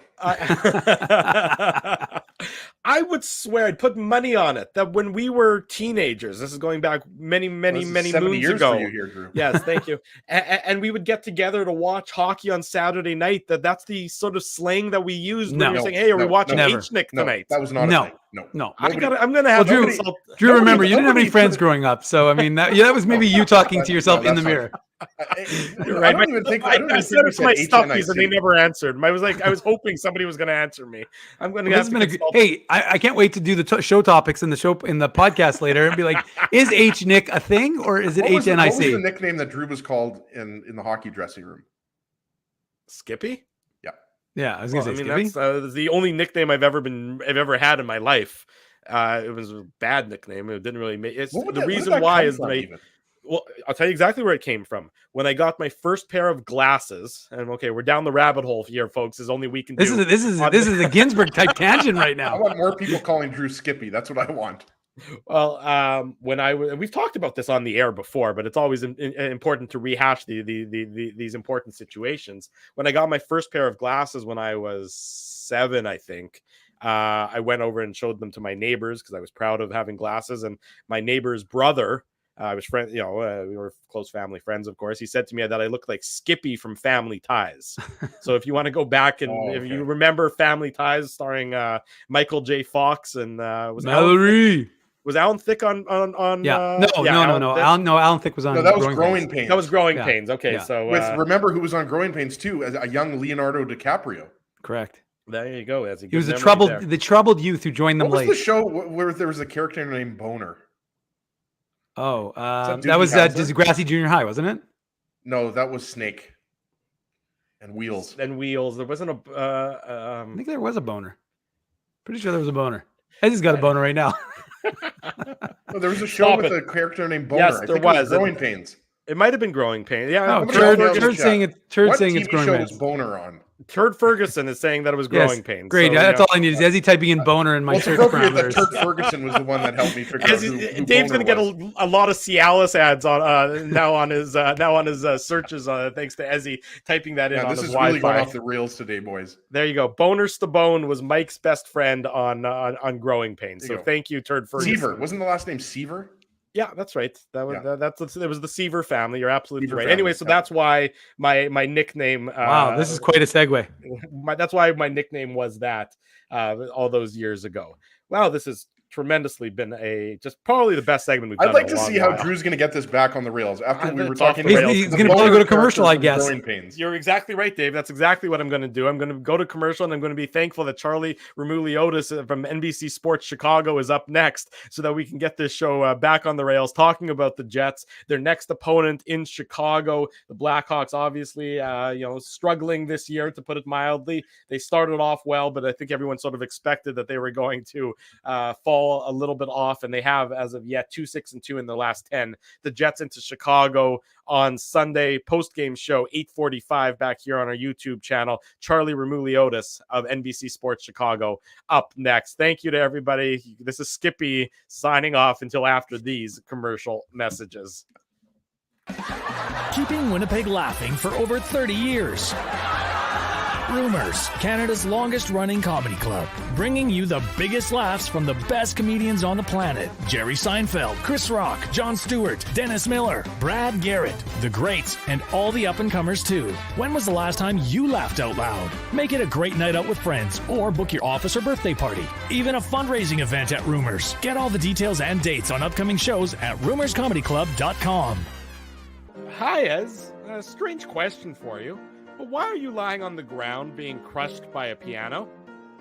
Well, Drew, I definitely tried to carry this baby grand piano down the stairs by myself, and somehow I failed miserably. Right. Yeah. Sorry, that was a silly question on my part. My apologies. Would you like me to call Rolly's Transfer Moving and Storage to help you move the piano? They are the most experienced piano moving company in Winnipeg, after all.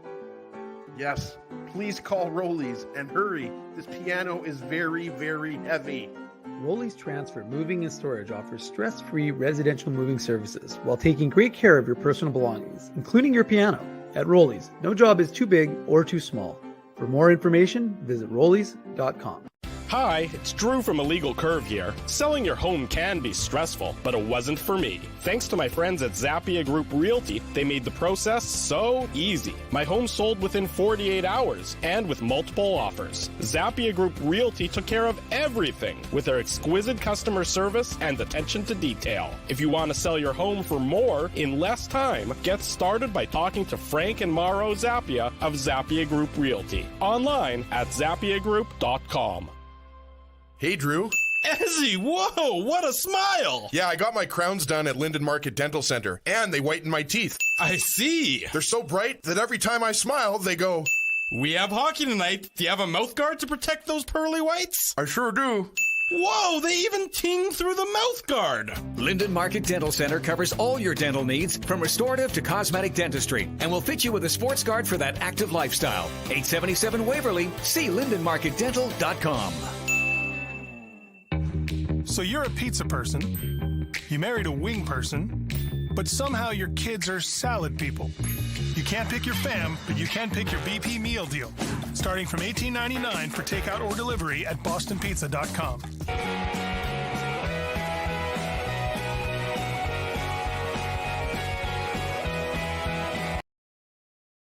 10:30 in the morning, we're back on the Illegal Curve Hockey Show. We've experienced our growing pains, but now we're back to show you who's the boss. And the boss on the Chicago sports media scene, talking about the Blackhawks, is Charlie Roumeliotis of NBC Sports Chicago. Charlie, if you missed that reference, we went down a rabbit hole of sort of 1980s sitcoms in the previous segment. Wow. So that explains the odd introduction you may have just received. I was going to say that's maybe the best intro I've ever had into a radio show. So I thank you guys for that. It's our pleasure. We appreciate you joining us on this Saturday morning to talk about the Blackhawks, Charlie. Second time the Jets and the Blackhawks are going to do battle this year. When Chicago first visited Winnipeg, they were sort of overperforming. Let's say they'd been on a good stretch to start the year. They'd sort of surprised some teams, as most people had them pegged to be towards the bottom of the league, and deliberately so at the bottom of the league based on their offseason moves. Since then, that sort of inevitable tailspin that we expected has occurred. From your perspective, is this the real Blackhawks team, the 2-6-2 team, 2-6-2 team that we've seen over the last 10 games, or is it closer to the team that sort of overperformed earlier in the year? Yeah, I think we're seeing water find its level. And I will say that 2-6-2 team, the last 10 games prior to the other night, they didn't have Seth Jones. So that definitely added to the fact that they were on this hot run at the beginning of the year. Then they lose their number one defenseman. They've actually gotten plagued with injuries this season. Tyler Johnson went out with an injury, and he was in the second line role. And then they were obviously dealing with injuries to both Peter Mrazek and Alex Stalock at the same time. And in Winnipeg, Dylan Wells, the fifth string goalie for Chicago, had to come into the game. So it was a little bit of a disaster in their last meeting against Winnipeg. But yeah, I do think water is finding its level here with Chicago now. Charlie, I really enjoyed the article that you had for NBC Chicago recently, asking in the headline, at least, it was, did the Blackhawks make a mistake by trading Kirby Dach? And, in the article, you mentioned that, it's way too early to say if it was a mistake, because of course, Frank Nazar was the draft pick that Chicago's draft pick that they got from Montreal. But, we have to talk about the shootout winning goal. Like, I follow you on Twitter, and it was like poetic justice, right? Like, Kirby Dach scores the shootout winner, and then he does the Hulk Hogan. Yep. If you haven't seen it, puts his ear to the Blackhawks fans, because of course the game was in Chicago, right? So, just what were your thoughts about that shootout winner? And then also just, the trade, because obviously Dach is having a good start to the season with the Habs, but the Hawks are very high on Frank Nazar. They're expecting him to be a big part of the future for this team. Yeah, well, it was kind of funny because Dach wasn't really very noticeable in the game, and then he gets thrown out there for the third round of the shootout, and of course scores the game winner and kind of sticks it to Chicago a little bit. So I'm sure that definitely felt good for him personally. But I think if you do revisit that trade, I still think that might end up being a win-win for both parties, both the Blackhawks and Canadians. When the Blackhawks moved on from Kirby, they were trying to change the identity of their team. They weren't necessarily giving up on Kirby. Like, they didn't believe in him as a player. I think they just thought, listen, we want to play fast. We want to play up tempo. We want to have competitive character guys. And I think you saw that even with the moves that they made a few days later, when they didn't bring back Dylan Strome, they didn't bring back Dominik Kubalik. Like, they really wanted to alter the makeup of their team. And I think it was a little bit noteworthy that they moved Kirby Dach for a 13th overall pick and drafted another center, right? So it was basically like swapping centers. It was like, rather than the power forward type center, like, let's go get a speedy two-way offensive center. And that's what they got in Frank Nazar. But unfortunately, like you said, he's out with an injury. So I think ultimately Montreal got the player they want, right? Potential top six forward. I know he's playing on the wing right now, but he definitely looks like a fit there with Nick Suzuki. And I think Chicago is pretty happy with what they got too, because the Frank Nazar is going to line up better with the trajectory of their franchise. Saturday morning, you're watching the Illegal Curve Hockey Show. We're live on our YouTube channel. We're live on all of our social media platforms. The Jets into Chicago tomorrow to face the Blackhawks. To preview that and to discuss the Hawks, we're joined by Charlie Roumeliotis. Sorry, Charlie, easy for me to say, of NBC Sports Chicago. Charlie, you're not going to trade Patrick Kane because he's 0-7 in the shootout dating back to last year, which I saw on your Twitter and I was kind of shocked about. But are the Chicago Blackhawks going to trade Patrick Kane? If you had to put on your prognostication hat, do you think that Patrick Kane ends the season wearing a Chicago Blackhawks jersey? Yeah, that's the $1 million question. I think obviously with Patrick Kane and Jonathan Toews, both of them are they're obviously in the same boat, same salary cap, same situation, but it feels like the bigger fish is Patrick Kane, right? Because you can fetch a haul for him and he's still playing at a really high level. With Jonathan Toews coming off a down year last year, teams weren't really sure what Jonathan Toews was going to be this year. Now he has obviously bounced back, but there's still a lot of salary. So a lot of the attention is going to go on Patrick Kane. I still feel like we're going to maybe have better clarity over the next month or month and a half. I feel like once the calendar flips to January is when the talk is going to start to turn like, okay, are the Blackhawks going to, I'm sure Patrick Kane and the Blackhawks are they're going to meet and they're going to kind of pick each other's brains on what each other's thinking, because Patrick Kane, listen, like I think he wants to go down as the greatest Hawk ever. I think he wants to finish his career in Chicago. And he's probably bummed at the situation that Chicago is in, but I just don't know if he's going to be able to stomach the next few years, because it's not like the last few years, you know, dating back to 2015, guys, they haven't won a playoff round since the 2015 Stanley Cup final. So like, it's been a lot of trying years for the last 7-8 years. So I just don't know if he's going to want to stomach that. So that's going to be the $1 million question. And I know it's cliche. Like, I'm sorry I don't have a firm answer for you now, but I do feel like once the calendar hits January is when you're going to see the talk start to heat up again. You know, Charlie, you look at this team and there's been some surprise performance so far. I think Max Domi, I would say, has been a pleasant surprise. Blackhawks, you know, sort of on a prove it deal, trying to sort of reaffirm himself. He's bounced around so much since he was the high draft pick. Of course, you know, disappointing time in Montreal, disappointing time in Columbus. Now he's with Chicago. He's up to 14 points. Are the Blackhawks almost like, you know, a good reclamation project for a lot of guys this year? Might be able to find their game given the opportunity, and there's really no pressure because there's no expectations on them. Is Domi a guy who's sort of seeing that come to fruition so far?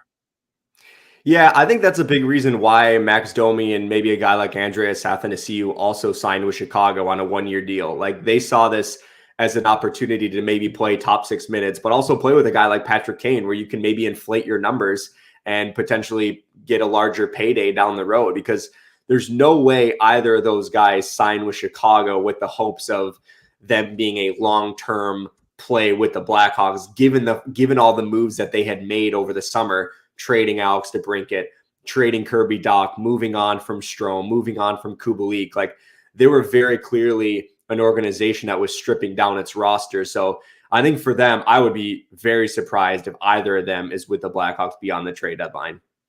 Charlie, we talked about the goaltending a little bit earlier, you know, talking about Alex Stalock, you know, Peter Mrazek. I mean, Arvid Soderblom, the Jets have already seen him once this year, and I don't know if he's going to get the start tomorrow night. I'm not sure if you've been told that yet, but I mean, this is a very young goaltender, and Stalock, to me, and maybe you can touch on that as well. Like, Stalock was a great story. He's a guy that's bounced around a lot, and he was having a great start to the season. So it's unfortunate that, you know, he's injured. But I wanted to ask you, like, is how big of a part of the future is Soderblom? I mean, because forever it was, you know, Corey Crawford, and then there was the Marc-Andre Fleury brief experiment there, right? But I mean, and I don't know enough about the other goaltenders in the Chicago system. I'll admit I'm ignorant on that. But is Soderblom a guy that you think has that number one potential, or is he a starter potential, or is he a guy that they view more as kind of like a backup over the next 2, 3, 4 years? Yeah, it's a really good question, because his signing kind of flew under the radar. Like, it was like the Blackhawks signing this overseas goaltender in Arvid Soderblom from Sweden, where he was really good, but he was never really considered like a grade A prospect chip, right? But in talking to people with the organization now, like, I was talking to someone in the organization that they felt this is the best goaltending prospect they've had in the Blackhawks organization for the last 8 years. So like that's saying a lot on where they think of, or how they think of Soderblom. But it's the only other goaltender that they really are high on is Drew Commesso, who was drafted in the second round a couple years ago. He's still only 20 years old, and he's in his sophomore year or junior, I can't remember which one, at BU.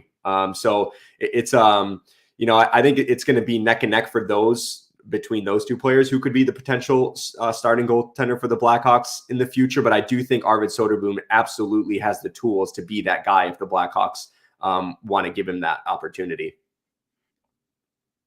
Discussing the Chicago Blackhawks with Charlie Roumeliotis of NBC Sports Chicago. The Jets and the Blackhawks tomorrow night, 6 p.m. start time in the Windy City, which means the Illegal Curve post-game show back here on our YouTube channel right around 8:45 or so tomorrow night. You know, Charlie, you talked about Patrick Kane and Jonathan Toews and wanting to stick around for, you know, what could be a long rebuild or whatever they're retooling, whatever the fashionable phrase is in sports these days. But What about the fan base? I mean, you talked about it. This fan base is used to winning Stanley Cups, and you can't say that. Well, you expect that every year, especially with the parity now in the NHL. But how is the fan base handling the Hawks kind of situation, and especially with the impending potentially of trading two, lifelong Hawks in Toews and Kane? Yeah, I think the Blackhawks fan base actually appreciates the sense of direction, because it feels like the last few years have just been a tug of war, right? It's like, the 2018-19 season, the Blackhawks go out and sign Robin Lehner, and they trade for Andrew Shaw again, and they get Calvin DeHaan, and they make all these additions. And then the next year, they don't re-sign Corey Crawford, and they say they want to get younger and play all the young guys. And then the following year, they go out and get Seth Jones and Marc-Andre Fleury. So it was just like, what kind of direction are the Blackhawks going in? Like, it felt like it changed from year to year. So I think when Kyle Davidson took over as the permanent general manager, he said, this is going to be a rebuild, and we are not going to deviate from this plan. And I think the entire, or a majority of the Chicago fan base really appreciates that direction. I think the tug of war is, for the fan base, is there a way that the Blackhawks can rebuild while also keeping Patrick Kane and Jonathan Toews in the fold, right? Obviously, Patrick Kane would fetch a significant haul at the trade deadline if he were moved. So that would kind of be beneficial to the Blackhawks in the long term for the rebuild. But it's also like Chicago doesn't want to see 19 or 88 wearing a different sweater. So there really is this tug of war of, can the Blackhawks make it work where Kane and Toews are still part of the fold, but the Blackhawks can also stay on the course of a rebuild?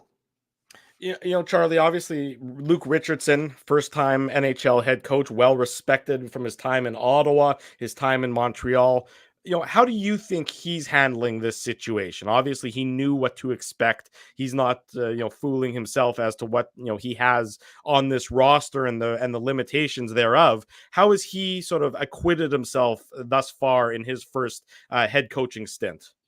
Yeah, he's been really good. And I think a lot of his calm demeanor, the way he prepares for games, like he obviously played 1,400 plus games in the NHL. So he knows exactly what goes into the preparation as a player, as an assistant, and obviously with Montreal and a head coach for a little bit in the AHL Ottawa. So he's definitely padding his resume, and he kind of understands he's been around this for so long. But when the Blackhawks were having such early season success, he was a big reason why. And the one significant change that he did make when he got hired was he changed the way the Blackhawks were playing in the defensive zone. Like, they were playing a man-on-man for a few years under Jeremy Colleton, but the Blackhawks just never had the personnel to play that kind of way with the roster that they had. So he came in and he said, we're going back to a zone structure. And I think you see a less scrambly Blackhawks team in their own end. But it's also just psychologically, the guys are playing hard for Luke Richardson. And you'll see this too. Like, how many games in the past few years have we seen the Blackhawks where the score is 4-0 in the first period and the Blackhawks are just fighting from, like they're just kind of playing catch up. It's a much different story this year where, yes, the Blackhawks are losing. I think they've lost close to 12 out of their last 14 now, but they are really competitive in those games. Like, a lot of those games have been 1-goal games this season, or it's getting taken down to the wire. So Luke Richardson is a big part of the fabric of this Blackhawks culture. Charlie, wanted to ask you about Taylor Raddysh, because he's a guy that, he was a second round pick. I forget where exactly he was taken. Doesn't matter, but he was a second round pick. He was acquired in the Brandon Hagel trade, which at the time that was kind of controversial, right? Like, Hawks fans, I think a lot of them were kind of mixed, or they were happy with the return, and then obviously Hagel was pretty good, but he wasn't otherworldly for the Lightning. But it worked out pretty well for them because they went to the Cup final. But Raddysh is a guy that every time I watch the Jets and the Hawks play, or I watch the Hawks, like, he's a guy that stands out. And he's still very early in his career. I believe he has 1 year left on his deal, if I'm not mistaken, before he becomes a restricted free agent. But just how impressed have you been with Raddysh's play? Because as we talked about, after Kane and Toews and Athanasiou and Domi, the offense has been a little bit hard to come by. I think you'd agree for the Hawks. But just what have you seen out of Raddysh? Because to me, it looks like there is a future for him with the Hawks. Yeah, going into this year, he was my breakout player for the Blackhawks. I just felt like even last year during his brief stint, he was putting up some nice points in a short period of time for the Blackhawks. But then when the Blackhawks trade, they make all those moves where they're subtracting from the roster with Kirby and DeBrincat and Kubalik and Strome. There was a significant amount of ice time that opened up, right? And a lot of that is going to Taylor Raddysh. He's playing he's basically all season long. He's played on the second line with Jonathan Toews. And he's been getting top power play unit where he majority of the time he's been in that bumper role, but now the Blackhawks are experimenting with 5 forwards. So it's kind of a lot of things are kind of changing, but yeah, he's getting a significant amount of opportunity. And I do think there's some untapped potential there. And I wouldn't be surprised if he finishes the year with 25 goals, maybe flirts with 45, 50 points. And for him, that would certainly be a breakout year because he hasn't put together a full season at the NHL level, and he hasn't done it. He hasn't consistently put up that kind of production too. Charlie, speaking of potential, one guy who has a ton of it, and I've watched him when Rockford comes to town and plays the Manitoba Moose, is a Hawks 2020 17th overall pick, Lukas Reichel, especially when he's burning his cousin Christian Reichel, who played for the Manitoba Moose. So they had some pretty good jabs back at one another. But I mean, when I was watching him play for Rockford, he sure seems like a special player. So what is the plan for him? I know he's in his second year pro over here in North America. But do the Hawks want us to keep him in the American Hockey League and let him marinate and let him develop? Or do you think they'll bring him up sooner rather than later? Yeah, I think he's gonna spend the majority of the season in the AHL. The Blackhawks want Lukas Reichel to tell them when he's ready and not necessarily the other way around. The Blackhawks have made some mistakes in the past where, in 2019, they rushed Adam Boqvist to the NHL. He got drafted 8th overall in 2018. And I remember asking him in Dallas, I said, how far away do you think you are from the NHL? And he said, at least 2 to 3 years. He was in the NHL a year later. So the Blackhawks really rushed him out of necessity. And then with Kirby Dach, when he was drafted in 2019, obviously with that CHL rule, he couldn't play in the AHL. So it was either you're staying in the NHL this year or you're going back to junior. And the Blackhawks kept him on the NHL roster. So they've had a recent history of rushing prospects to the NHL and not letting them over marinate. And I think a big reason why is they were the organization was in a different spot. Like they were looking to be competitive at that very 2009 specific or 2019 specifically. Like you send Kirby Dach back to juniors and you're subtracting a potential top 6 forward away from the Blackhawks when they had just made all those signings with Robin Lehner and they wanted to go for it. Right. So I think this year, obviously with the Blackhawks undergoing a rebuild, they want Reichel to tear up the AHL. And they kind of want to keep him away from the NHL, not because they don't feel he's necessarily ready, but because he's not going to get a lot of puck touches with the Blackhawks. Like last Saturday, the Blackhawks faced the Bruins. They barely touched the puck because Boston was just skating circles around him. So that's not good for someone's development, but when he's not getting puck touches. So they want him to play top line minutes in Rockford, first power play unit time, let him gain the confidence. And when the Blackhawks are back on the upswing and they're a more structured team, then they'll bring him up full time. Charlie, last question for you. Obviously, Kane and Toews are going to get all the headlines as it pertains to a trade, and all the guys who are on expiring contracts seem likely to be traded. What about a couple defensemen who have some term and as a result have some cost certainty on them, which teams, of course, always love? Connor Murphy, Jake McCabe, both guys who really aren't going to be probably key factors when this rebuild comes to fruition. However many years that takes. Do you see a market potentially for Murphy and McCabe, or do you think the Blackhawks would prefer to keep those guys around just to provide a little bit more insulation to some of their younger defensemen, because it would get real thin real quick behind Seth Jones if Murphy and McCabe are both subtracted as well? Yeah, it's a good question because I do think the Blackhawks, they don't want to rush any of their defenseman prospects to the NHL either. So if you do start subtracting some of the guys, then you're bringing guys up from Rockford and then they're playing either some bottom pairing minutes or they're playing some heavier minutes at the NHL level, but they shouldn't be playing those kinds of minutes at the NHL yet. So there is going to be this balance where they want to still surround the NHL roster with NHL experience type veteran defensemen. But at the same time, if a team comes calling for Connor Murphy, that's a shutdown right-handed shot defenseman that can play top 4 minutes. That is pretty coveted around the NHL.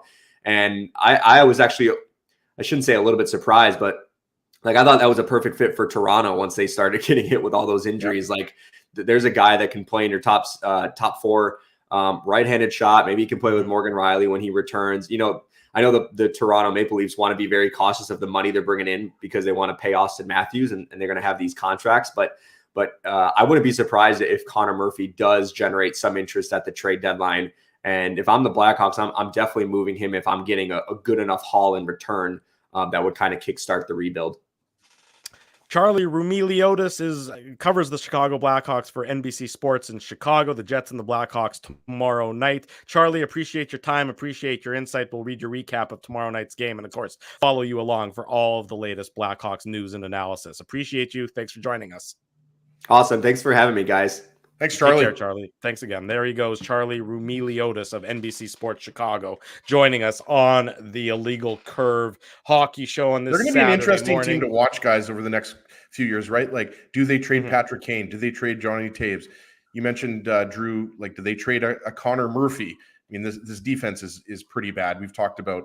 Yeah. I mean, you've got Jared Tenorti and Jack Johnson in your top six, right? Like, I don't know how many other teams in the NHL, except for some bad teams like maybe Arizona and Anaheim, like those guys just wouldn't be. Those guys would be seventh or eighth defensemen on most NHL teams. But when you talk about Frank Nazar, who hasn't played yet this year for the University of Michigan, shout out to Rutger McGroarty, who obviously is having a good rookie season with the University of Michigan. Dave M's been documenting that on social media. Which, by the way, as an aside, it's crazy. They've had to play some games with like 9 forwards.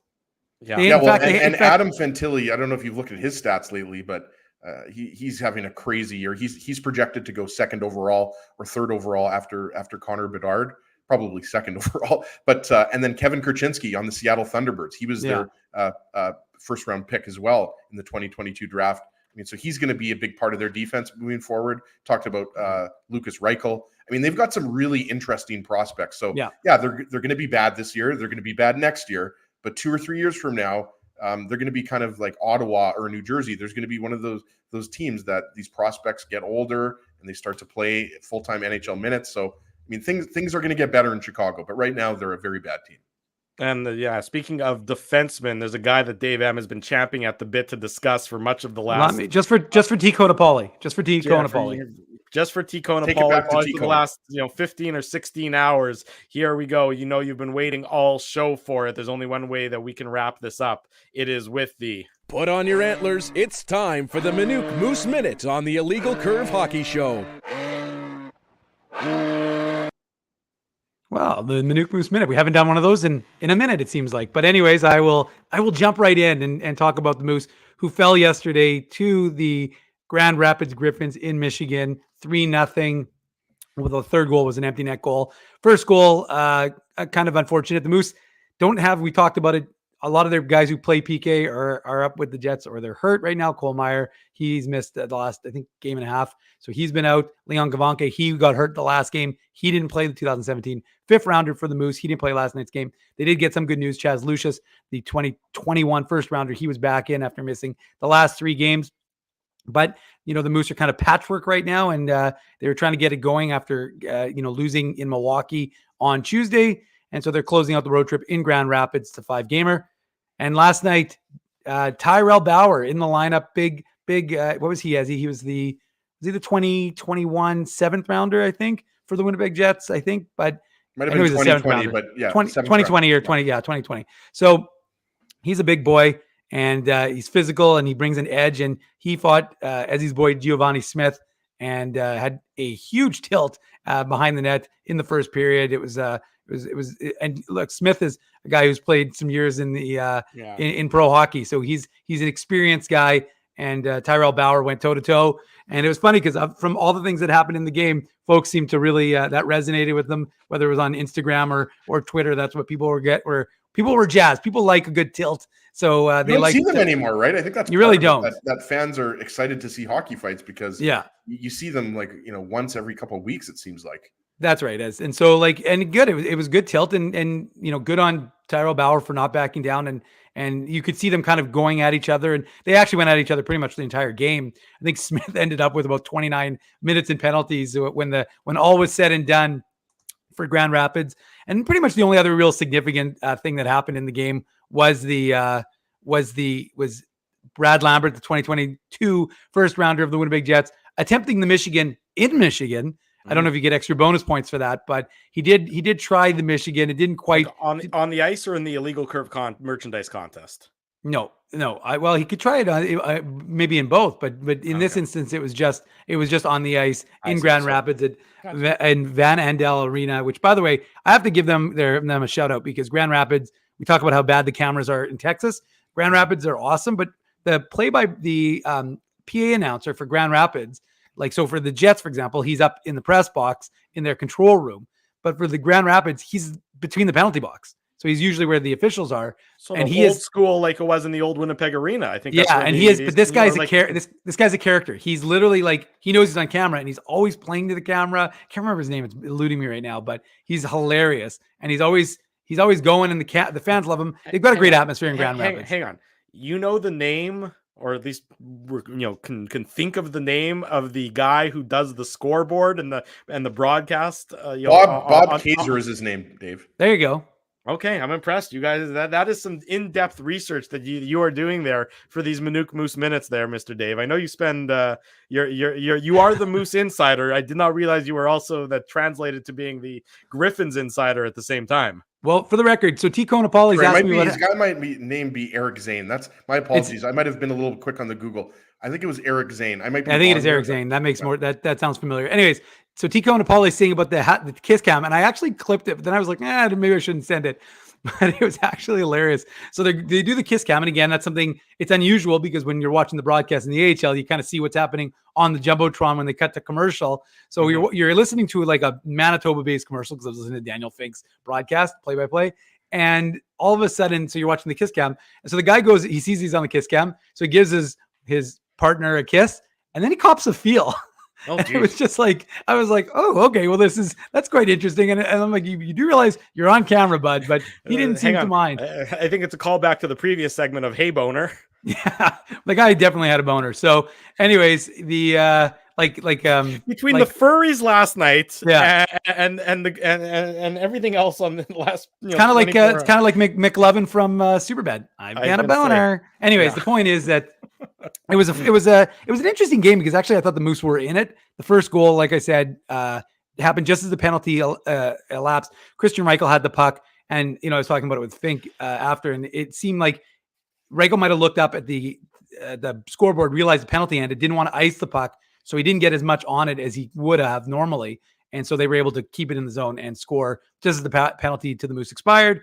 And then they took a 2-0 lead. The Moose had some chances, but usually we've seen them this year bounce back in a series and usually win the second game. So they have a good chance for a rematch tonight. So we'll see if the Moose can get it done. And also the Ice went into Saskatoon. They won. So they're starting a new streak. They've got 2 wins in a row, 22-2-0-0 with the Winnipeg Ice. So they're flying, and I think they're back after tonight. They play in Saskatoon again in a rematch with the Blades, and then they come back, and they're in Winnipeg for a couple of days. On the topic of the WHL, Winnipegger Dante Januzzi, who we had on back in the day, I believe he was only 16 at the time, and he was just drafted 15 into the WHL. He was a little baby. Yeah, he's been incredible. I think his record is 12-1 or 11-1, something like that. But he was named WHL Goalie of the Week, so got to give him a shout out.